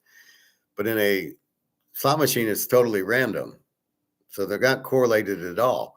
Nor do you needed food to survive. You do not need to play the slot machine to survive. In fact, it takes your money, that gets it. I wonder how that happened in the beginning. You'd get hungry, how you knew to get food, right? Because this is way back. You don't even know what food is. Oh, you start eating and then, I'm not hungry. I mean, how did you even know you were hungry? Did you even have teeth? I mean, I'm going to eat a lion and then I'm going to feed myself or a cow or something. How did you even know they were food? And yet you would eat them and be okay. Like all this stuff's just very kind of strange. In the past. And there's even, if you want to get down the rabbit hole, there's even things like what are called near misses in slot machines, which is when you kind of almost win, right? You might Two lemons. Yeah, 2 lemons. And the other lemon just barely passes by. Barely passes by, or losses disguised as wins. Do you know what those are? No. So that's when, let's say you bet $1 and you quote unquote win 50 cents. So, right. So you don't lose everything, but you win 50 cents. Now we tend to react to that as if we're winning when they study gamblers, and that's also embedded in the search for food. Right? Do they say we're idiots if we put $1 out and we get 50 cents back that we think we won? Really, we're this stupid that we think because we got 50 cents out, even though we put $1 in and we really lost 50 cents, that we think we won 50 cents? Who is this idiot? Jesus Christ. Like, we got a big kill on our hands. And then you whiff and the animal's on its way. It's like, damn, that's the near miss. Mm-hmm. Not a near miss, you come upon a berry bush and let's say it took you burned 500 calories looking for this thing. And it only contains 200 calories worth of food. And so all of these sort of evolutionary parts of this system that we used to fall into as we evolved are now in slot machines and in turn now being used by a lot of big tech companies and different industries. So they just trick the human reward system. Yeah. An IQ of 85 to 115 is considered average in the US. An IQ of 115 to 100. So they just trick the human reward system. Yeah. Yeah, it mimics these sort of ancient pathways, more or less. And gambling to me, is one of the most peculiar ones because it's so overwhelming for people that are hooked on gambling. It's such a mental health issue. It's such an addiction.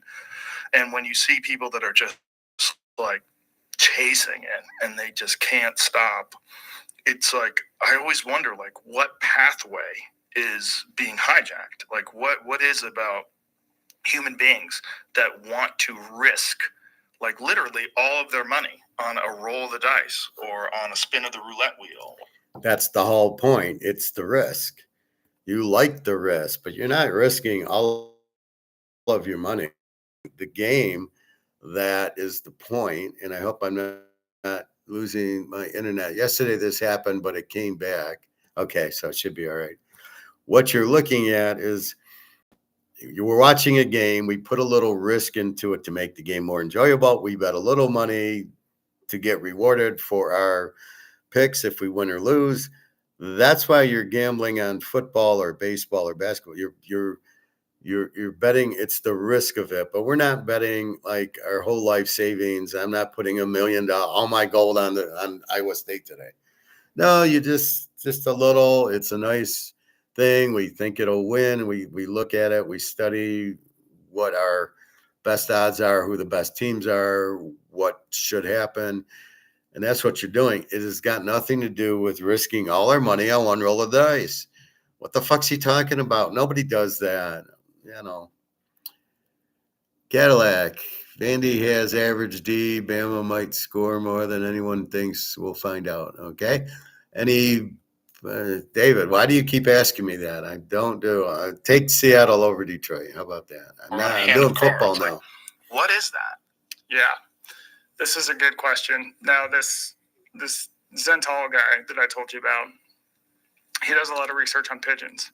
So he can basically turn a pigeon into a degenerate gambler in like 2 minutes. Pigeon? A pigeon, dude. He'll give them. Yeah. I said That sounds cruel. I said the same thing when I was talking to him. Isn't life hard enough as a pigeon? Yeah. Does this guy sound credible to anybody? Not to me. They live in these cages, and he'll give them the option to play a game where every other peck, they get, say, 15 units of food. So peck, no food. Peck, 15 units of food. But then they have an option to play a second game. And this second game is very much a gambling game in that they get food about every fifth peck, but it's random, right? So you could go peck, peck, food, peck, peck. The next one could be food, peck, peck, peck, peck, right? So it's just kind of like a slot machine. Mm-hmm. And they get more food playing the gambling game. They get 20 units. If you do the math, it makes a lot more sense to play the game where you get every other, right? Every other peck is getting you food. It adds up to a lot more food. But what he finds is that the pigeons consistently play the slot machine game. 97% of pigeons will choose that game. Right, but they're not risking anything. They're not risking anything, right? But it's so still how's that gambling? They're still putting in the effort to have to play the game. Yeah, but that seems obvious. Like the rewards are greater. So they know that if they just keep pecking, it doesn't hurt to peck. They're going to get a bigger supply of food. They don't get a bigger supply, though, because they'll get 15 every other peck versus 20 every fifth peck. So if you put in 100 pecks, you're going to get more food playing the one where you get food every other time. Right, but it's still not gambling because the pigeon just sees a larger pile of food with the more pecks. So just wants. Well, it's not gambling because the pigeon isn't risking anything. Gambling is there's got to be risk and reward. And there's no, if the pigeon's just doing it, this is such a bad example. The pigeon is not gambling. He's just simply hungry and he's getting food and it's just totally immaterial of it. Anyway. The larger pile of food, so it just keeps going. It's not like they're risking all their food. Right. So I don't think it's a gambling thing. Well, it's not a gambling the larger thing. Pile of food comes from the predictable rewards. Yes, right. If you do every other, right? Yeah, every other is how you get the biggest pile of food. But you don't get the biggest pile in one dump, right? The one where it's every 5, that's a larger quantity of food. Yeah, so you get 20. Yeah, see, that's not gambling. Why is it not gambling? Because it's just more effort. It's more effort to get a bigger pile. So he would argue no risk. They're just dumb. They just can't say, oh, it's every other one. Well, all they see is that they're getting, 15 units versus 20. Is that what it was? Yeah. 15 versus 20. All they know is 20 units. Like, oh, this one gives 20 units. Just keep pecking. I don't think they're smart enough to figure that out. I think they're just like, keep going. There's 20. Keep going, 20. Okay. But there's not a risk.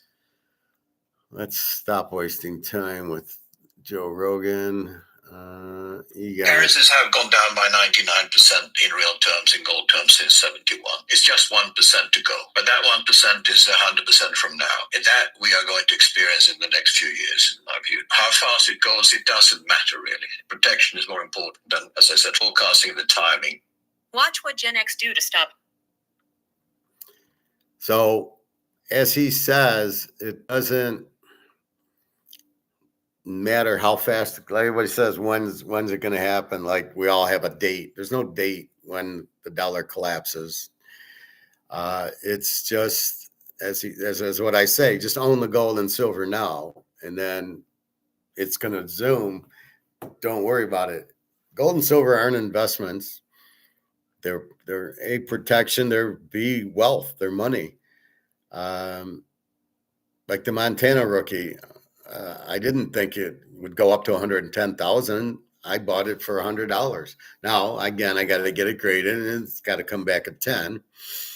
But it's still a great condition card, but it's still worth a lot more than the $100 I paid for it.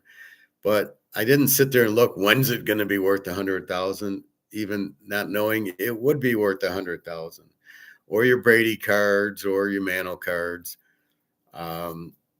everybody put the mantle card in their bike spokes and ruined it. In the 50s and 60s when the kids would run in their thing. But the dollar, the one thing he did say is since 1971, and that's really what the inflation's supposed to be. 1971 dollar versus today's dollar. It lost value. And it's always the biggest thing is it's lost the value. What is the value? It says 100 on it. So this says 5 on it, right? So what do you think this is going to buy you? Nothing. A bag of peanuts maybe. This says 5, but the 5 isn't worth anything. So it says 100. That's why you see these like $100,000 bills in Zimbabwe or Venezuela. Well, why? They don't have a value. Well, they say they're worth $100,000, whatever dollars they are, but the 100,000 isn't worth anything. So as soon as you figure that out, then it's all Rumpelstiltskin. Get out of the fake paper, valueless, into the gold and silver.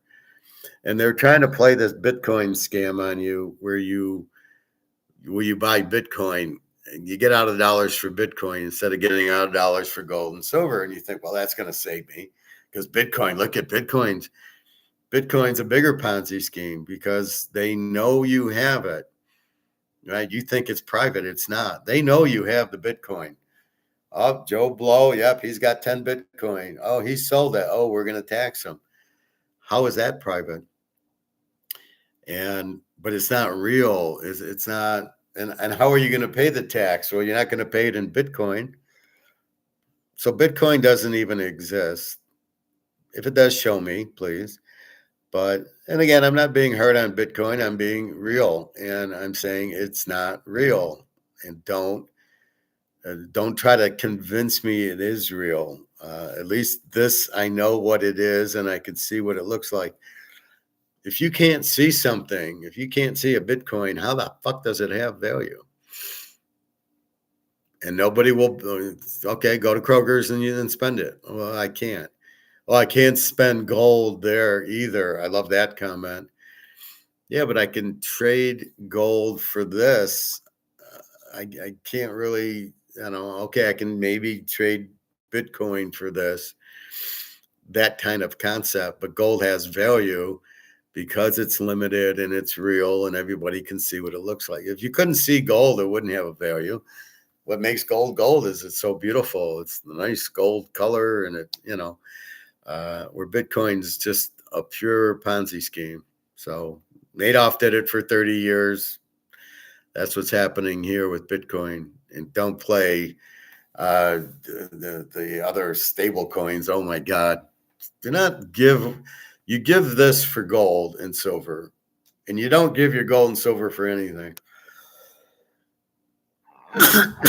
except to buy a house with it or a car or something like that. Anyway, Cadillac, how are you? Vandy has an average defense. Okay. Bama might score more than anyone thinks. Okay. We will find out. Good observation, Cadillac. We're not betting Vandy because of their defense, although let's see what Vandy's got a 17 defense. So does Alabama.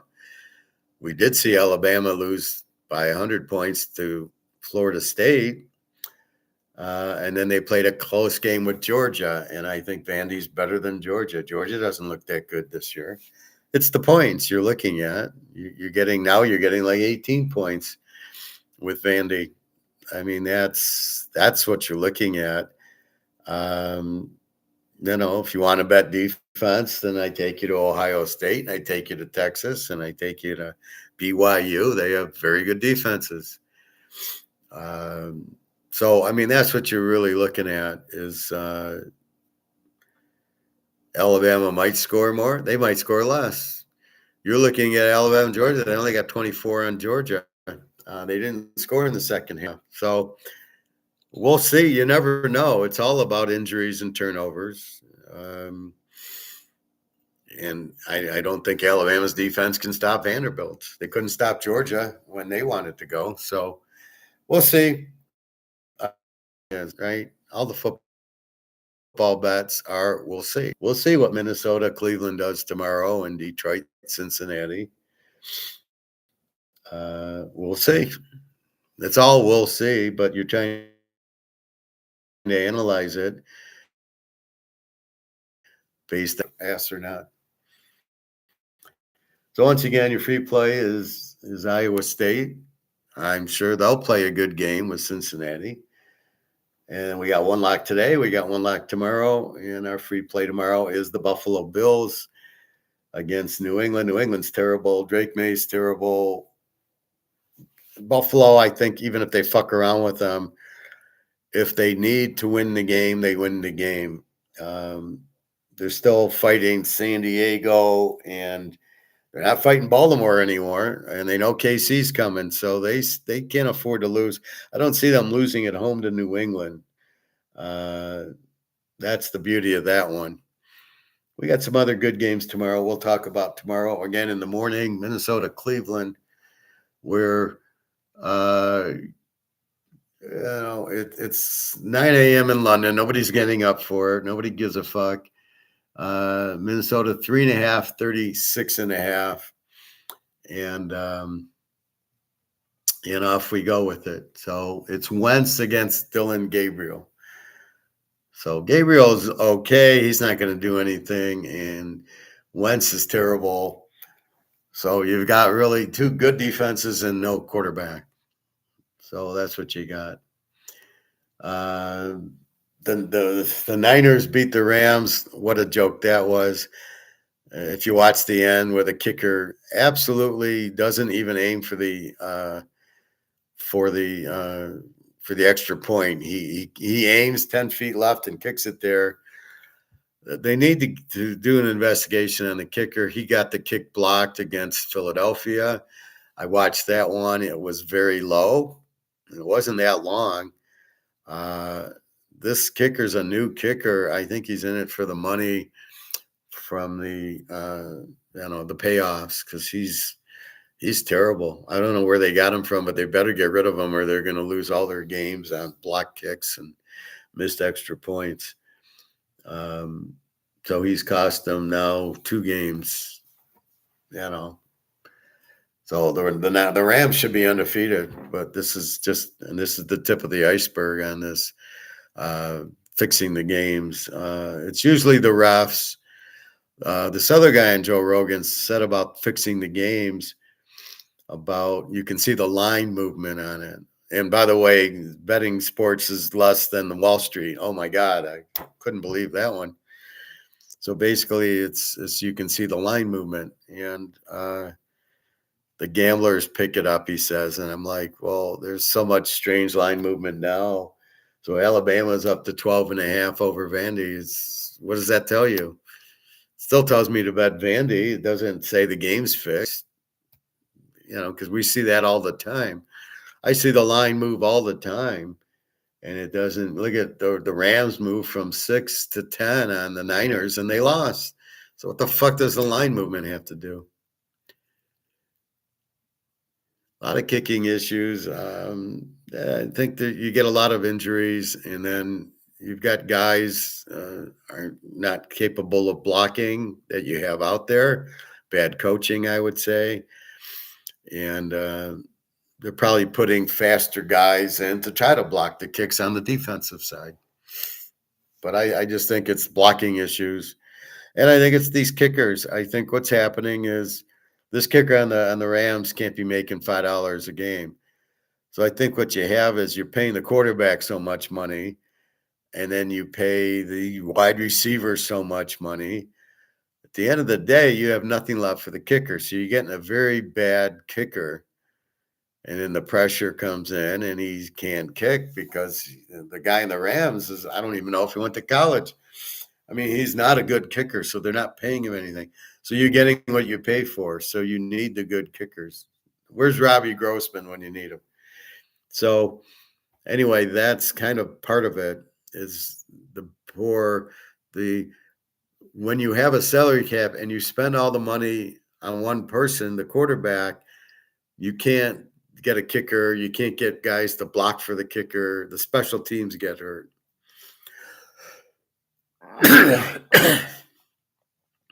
I saw nobody blocking the guy against the Raiders. Was there a kick that got blocked? I don't know what you're talking about. But that's a lot of it is the coaches are putting the wrong guys out there. So bad coaching. Don't assume he can block.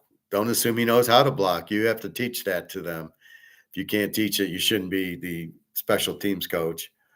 And then I think it's all the salary. The $50 million for Jared Goff's a joke. And then you end up with bad special teams. So that's the problem. At the end of the game, I still don't know what you're talking about. What was the Raiders? Last week? Oh, to the Bears. What, they got their kick blocked or something? 25-24. Maybe, but that's their own fault. Who's their kicker? They need George Blanda back if they're gonna compete. But you got to have a good kicker. It's crucial, and that's what happens. All right, we got 12:08. We can go a little bit more. This Joe Rogan has a lot of strange guys on it. Anyway, I want to watch this one because she says treat chronic sinusitis and respiratory. So I got to get this drink, whatever she's talking about. So I got to watch that. Mark McGuire, LBNA bends the knee. Beijing forces a gold price revaluation, which I was waiting for the answer on, which I never got. He never answered it, or if he did, it wasn't in English. He goes on to his gibberish, so you're really not sure what he's saying. So we will see. I'll watch that a little bit. So I'll turn it on here while I watch a game on the TV. Again, my energy is a little low, so I'll go swim a little bit. I've been up to 40 minutes. I'm not doing that the way I feel. I do about 20. I'm amazed that when I get into the pool, as tired as I am, I'm fine because of the cold water keeps me awake. And then I take a sauna and a hot tub, which helps for a little bit. Taking Motrin, I don't know. Like I said, I might go to the doctor, get an antibiotic. I don't really want to. Antibiotics really, they like kill everything, and it's not healthy for you. But what's the alternative? I gotta figure that out. So hopefully she's got some juice for me.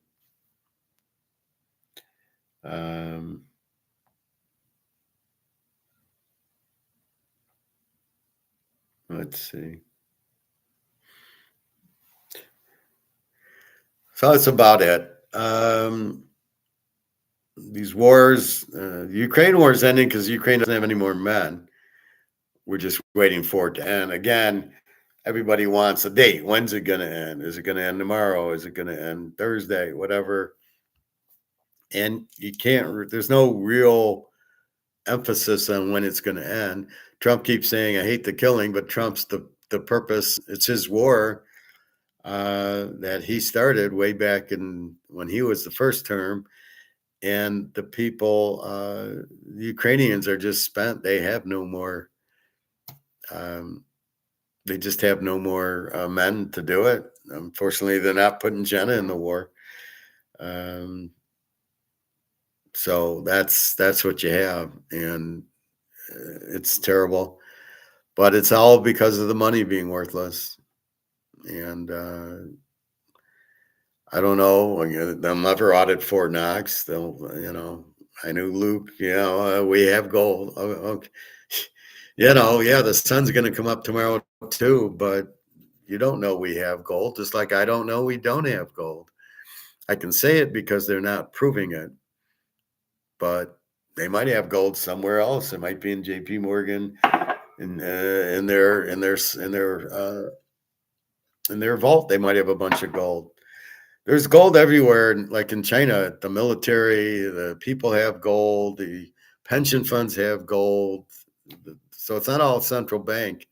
Same thing with Russia. It's in Putin's swimming pool is gold. He's got all these gold rooms in his house. So it's not all in a central bank. So that's why it's very hard to really get the figure on it. But if we had it, we'd play it and we would pay the debt off. You cannot inflate the debt away. It never works. It's impossible because you still owe it, right? So if I owe you this, I can't inflate it away so I don't owe it to you anymore. I still owe you this no matter how, what it's worth. So if I inflate the money to zero and say, well, the 37 trillion zero, I still owe 37 trillion with the new currency. So if the house is worth 500 grand and I inflate the shit out of it so it's zero, now the money's worthless, the house is worthless, but the house still has a value. That hasn't gone away. Now I come up with new currency and now my house is not worth 500,000 anymore, but it might be worth 60, 70,000 in gold. And that's, so you never get rid of that. You never get rid of the debt. You never get rid of the asset. It gets revalued into the new currency. And that's really what you're looking at is what's the new currency? It better be gold. It better be something that's solid. All right, with that, let's go watch some football. Again, big games today. Ohio State's got Minnesota, Miami, Florida State, Colorado, TCU, Texas Tech, Houston's a good game. Penn State, UCLA, not a good game. Washington goes to Mary.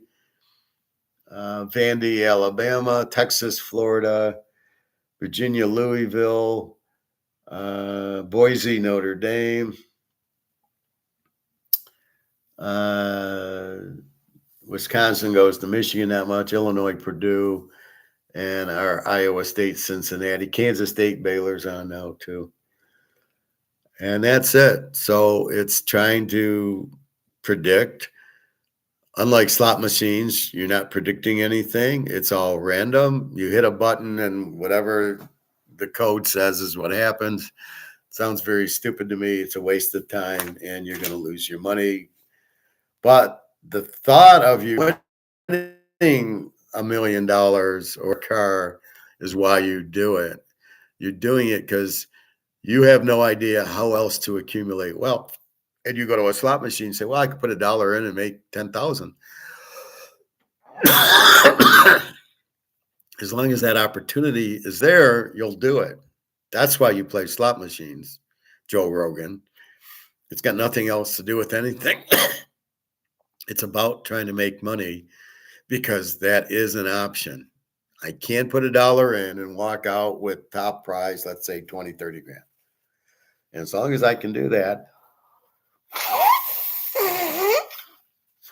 as long as I can possibly make 20, 30 grand, I'll do it with no skill. Now, if I play poker or bet football, then we're using skill. Now I'm using poker. I'm reading the players. I'm looking at my cards. Do I think I'm going to win? Do I think I can bluff the guy out? I can't bluff him out. I got to just bet. How much do I bet? Do I think I have the best hand? And there's the 5 community cards, which is what I hate about Texas Hold'em. It's such a luck game. Play 7 card stud. That's a real game. But then now it's a skill set. Now I can read my I'm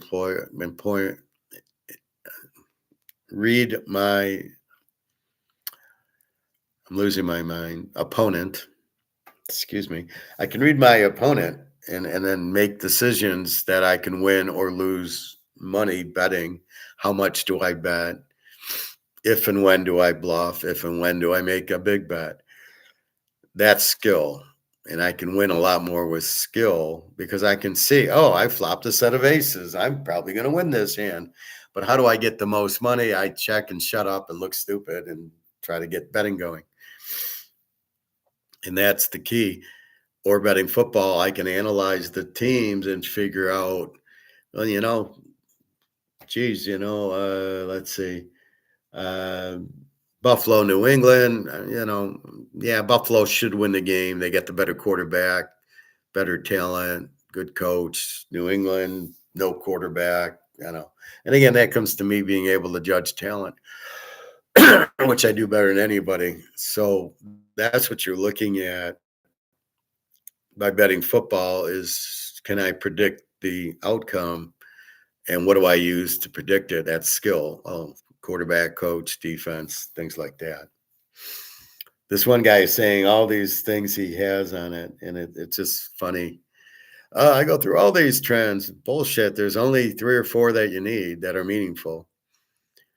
And I don't know. And then he looks at the Vegas line, which is just it's a popularity contest. Well, I know everybody's going to be betting Alabama today. Look at the line move up. What is your line on the game? My line on the game is Vandy Vandy +7, not 14, or now it's 12.5. That's not my line.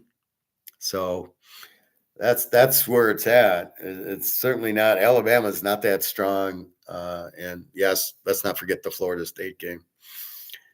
And even if you just look at the Georgia game, they won that by 3, and I think Vandy's better than Georgia. So that's the thing. They've been killing people. They've been putting up 60, 70 points and just pounding. So, they're an SEC team too. All right. With that, I think we're off. Tomorrow, 11-1 for the pros. Gold, as I said, it's 38, I think 87. Silver is at $48 right now. And it's just, they're going to keep going because the dollar is gone. The dollar's worthless. So don't guess when is it out. It's out now, right? It has no value. If Egon says 99%, it's got 1% to go. And I love how he says, well, it's got 100% of 1 to go. Like, what does that mean? I don't even know what it means. What do you mean 100% of 1? What is that? It's worthless. You go to the grocery store, you can see it. $20 steaks now. Funny, I went to the steak aisle the other day and all the steaks are $20, $19. I'm laughing. Can I help you? No, not at these prices. And I tell him right to his face, not at these prices, you're over market. You come down to market, I'll buy. Right now, I'm not interested. I have no interest in paying $20 a steak. By Tuesday or Wednesday, they'll be down on sale for 12 or 13 because they have to move them or they go broke, the grocery store. I'm not seeing any like empty shelves. A little bit of Walmart, like I'm looking for like Diet Squirt. I get Diet Squirt at Meijer's. Sometimes I want that, or a Diet Verner's or something. And I just don't like 7-Up. I don't see at Walmart. Or dark chocolate. I can't find my 80, 90 dark chocolate. I can see it in Lindt, but it's $5. I said, fuck that. But my Giraldi, there's none. And when I go to Walmart, there's none of my Swiss brand that is 80, 90%. So all I can do is just look at it, and I can't buy it. But I'm not seeing a lot of, oh my God, there's no bread, there's no chips, there's no milk and ice cream. And, we're all going to die because there's no food. I don't see that. That's another one. When will that happen? I don't think it will happen because the grocery stores will go out of business, and like Kroger's and Sam's Club, they're too rich to just not get any inventory in. So they're making alternatives. If they're going to go buy it from Brazil and Egypt and these other countries, then that's where they'll buy it from. But they're not going to go without food because then their business goes bankrupt because they invested all the money in the food and they got to sell it. So I'm not so quick there. But when I go, I look for all that shit and I'm not seeing it. I am seeing the dollar's gone. So that's about it. So buy your gold and silver and just look at it. Look what's happening. Like I said, it's up $1,100 this since January, and it's about $1,200. When I met Jenna in October in Italy last year, it was about 2,700, and now it's 39. So it's up 1,200 since last October. That's about right. So that's the way to look at it. And then you just, and again, it's hard because this you think's always worth $1. This is the trick they play on you. You see 100, well, it's worth $100, but you don't ask what $100 is worth. And that's really the missing piece. What is it worth? What is the value of the 100? And it's nothing. It's $1. But how can you see that? You're saying no. Oh, it's 100. And you see gold. What does it say? It's worth $50, right? If I had the eagle out, it says it's worth $50. Is it worth 50 or is it worth 3,900? Yeah, it's probably worth 3,900, even though it still says 50. They haven't changed that 50, but everybody knows it's not worth 50. So why doesn't anybody know the $100 bill is not worth 100 anymore? It's clearly worth 1. I can't even fill the bottom of my cart will cost me $100 at a grocery store. I don't know anybody that fills their cart anymore. I remember going, you'd fill your cart and it'd be $40. And you're like, good, I'm eating Oreos and apple pie for a week. I mean, now it's well, I got some avocados and, maybe a pop, maybe some muffins, maybe, tuna fish, eggs, and some veggies and fruit. And it's $75. You're like, fuck, which you eat very quickly. All right. So have a good day. Good luck. www.teaserking.com. I'm losing my mind. You can still get the 2 locks are later, and then the 2 locks in the pro. So if you want, you can play a 4-team teaser. The locks are $75 for you get all of them. You can play the locks and 2-team teasers, and then you can play a 4-team teaser. Now, normally when I play 10-team teasers or 17, I don't play them for $500 like I might play a 2-team teaser. Right? The 2-team teaser, I'll load up. But when I get to a 4 or 5 or a 10-team teaser, I'll play $50 on it. I don't play too much on it. You're getting odds, and you know the odds that I probably won't win it. Maybe I will. So you're going from there. So I'm hoping for a good day. I'm running out of good luck things, so I gotta finally hit something. Although I did have a good Sunday last week. I was 7-2, so that was nice. And then and I hit the Monday night game. I hit Denver, so that was good.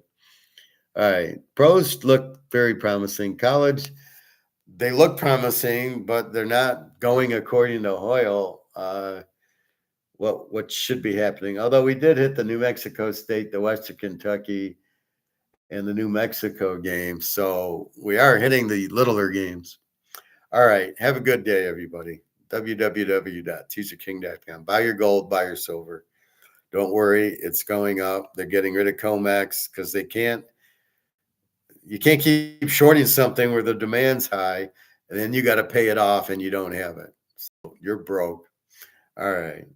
Have a nice day, everybody. Take care. Good luck on your games.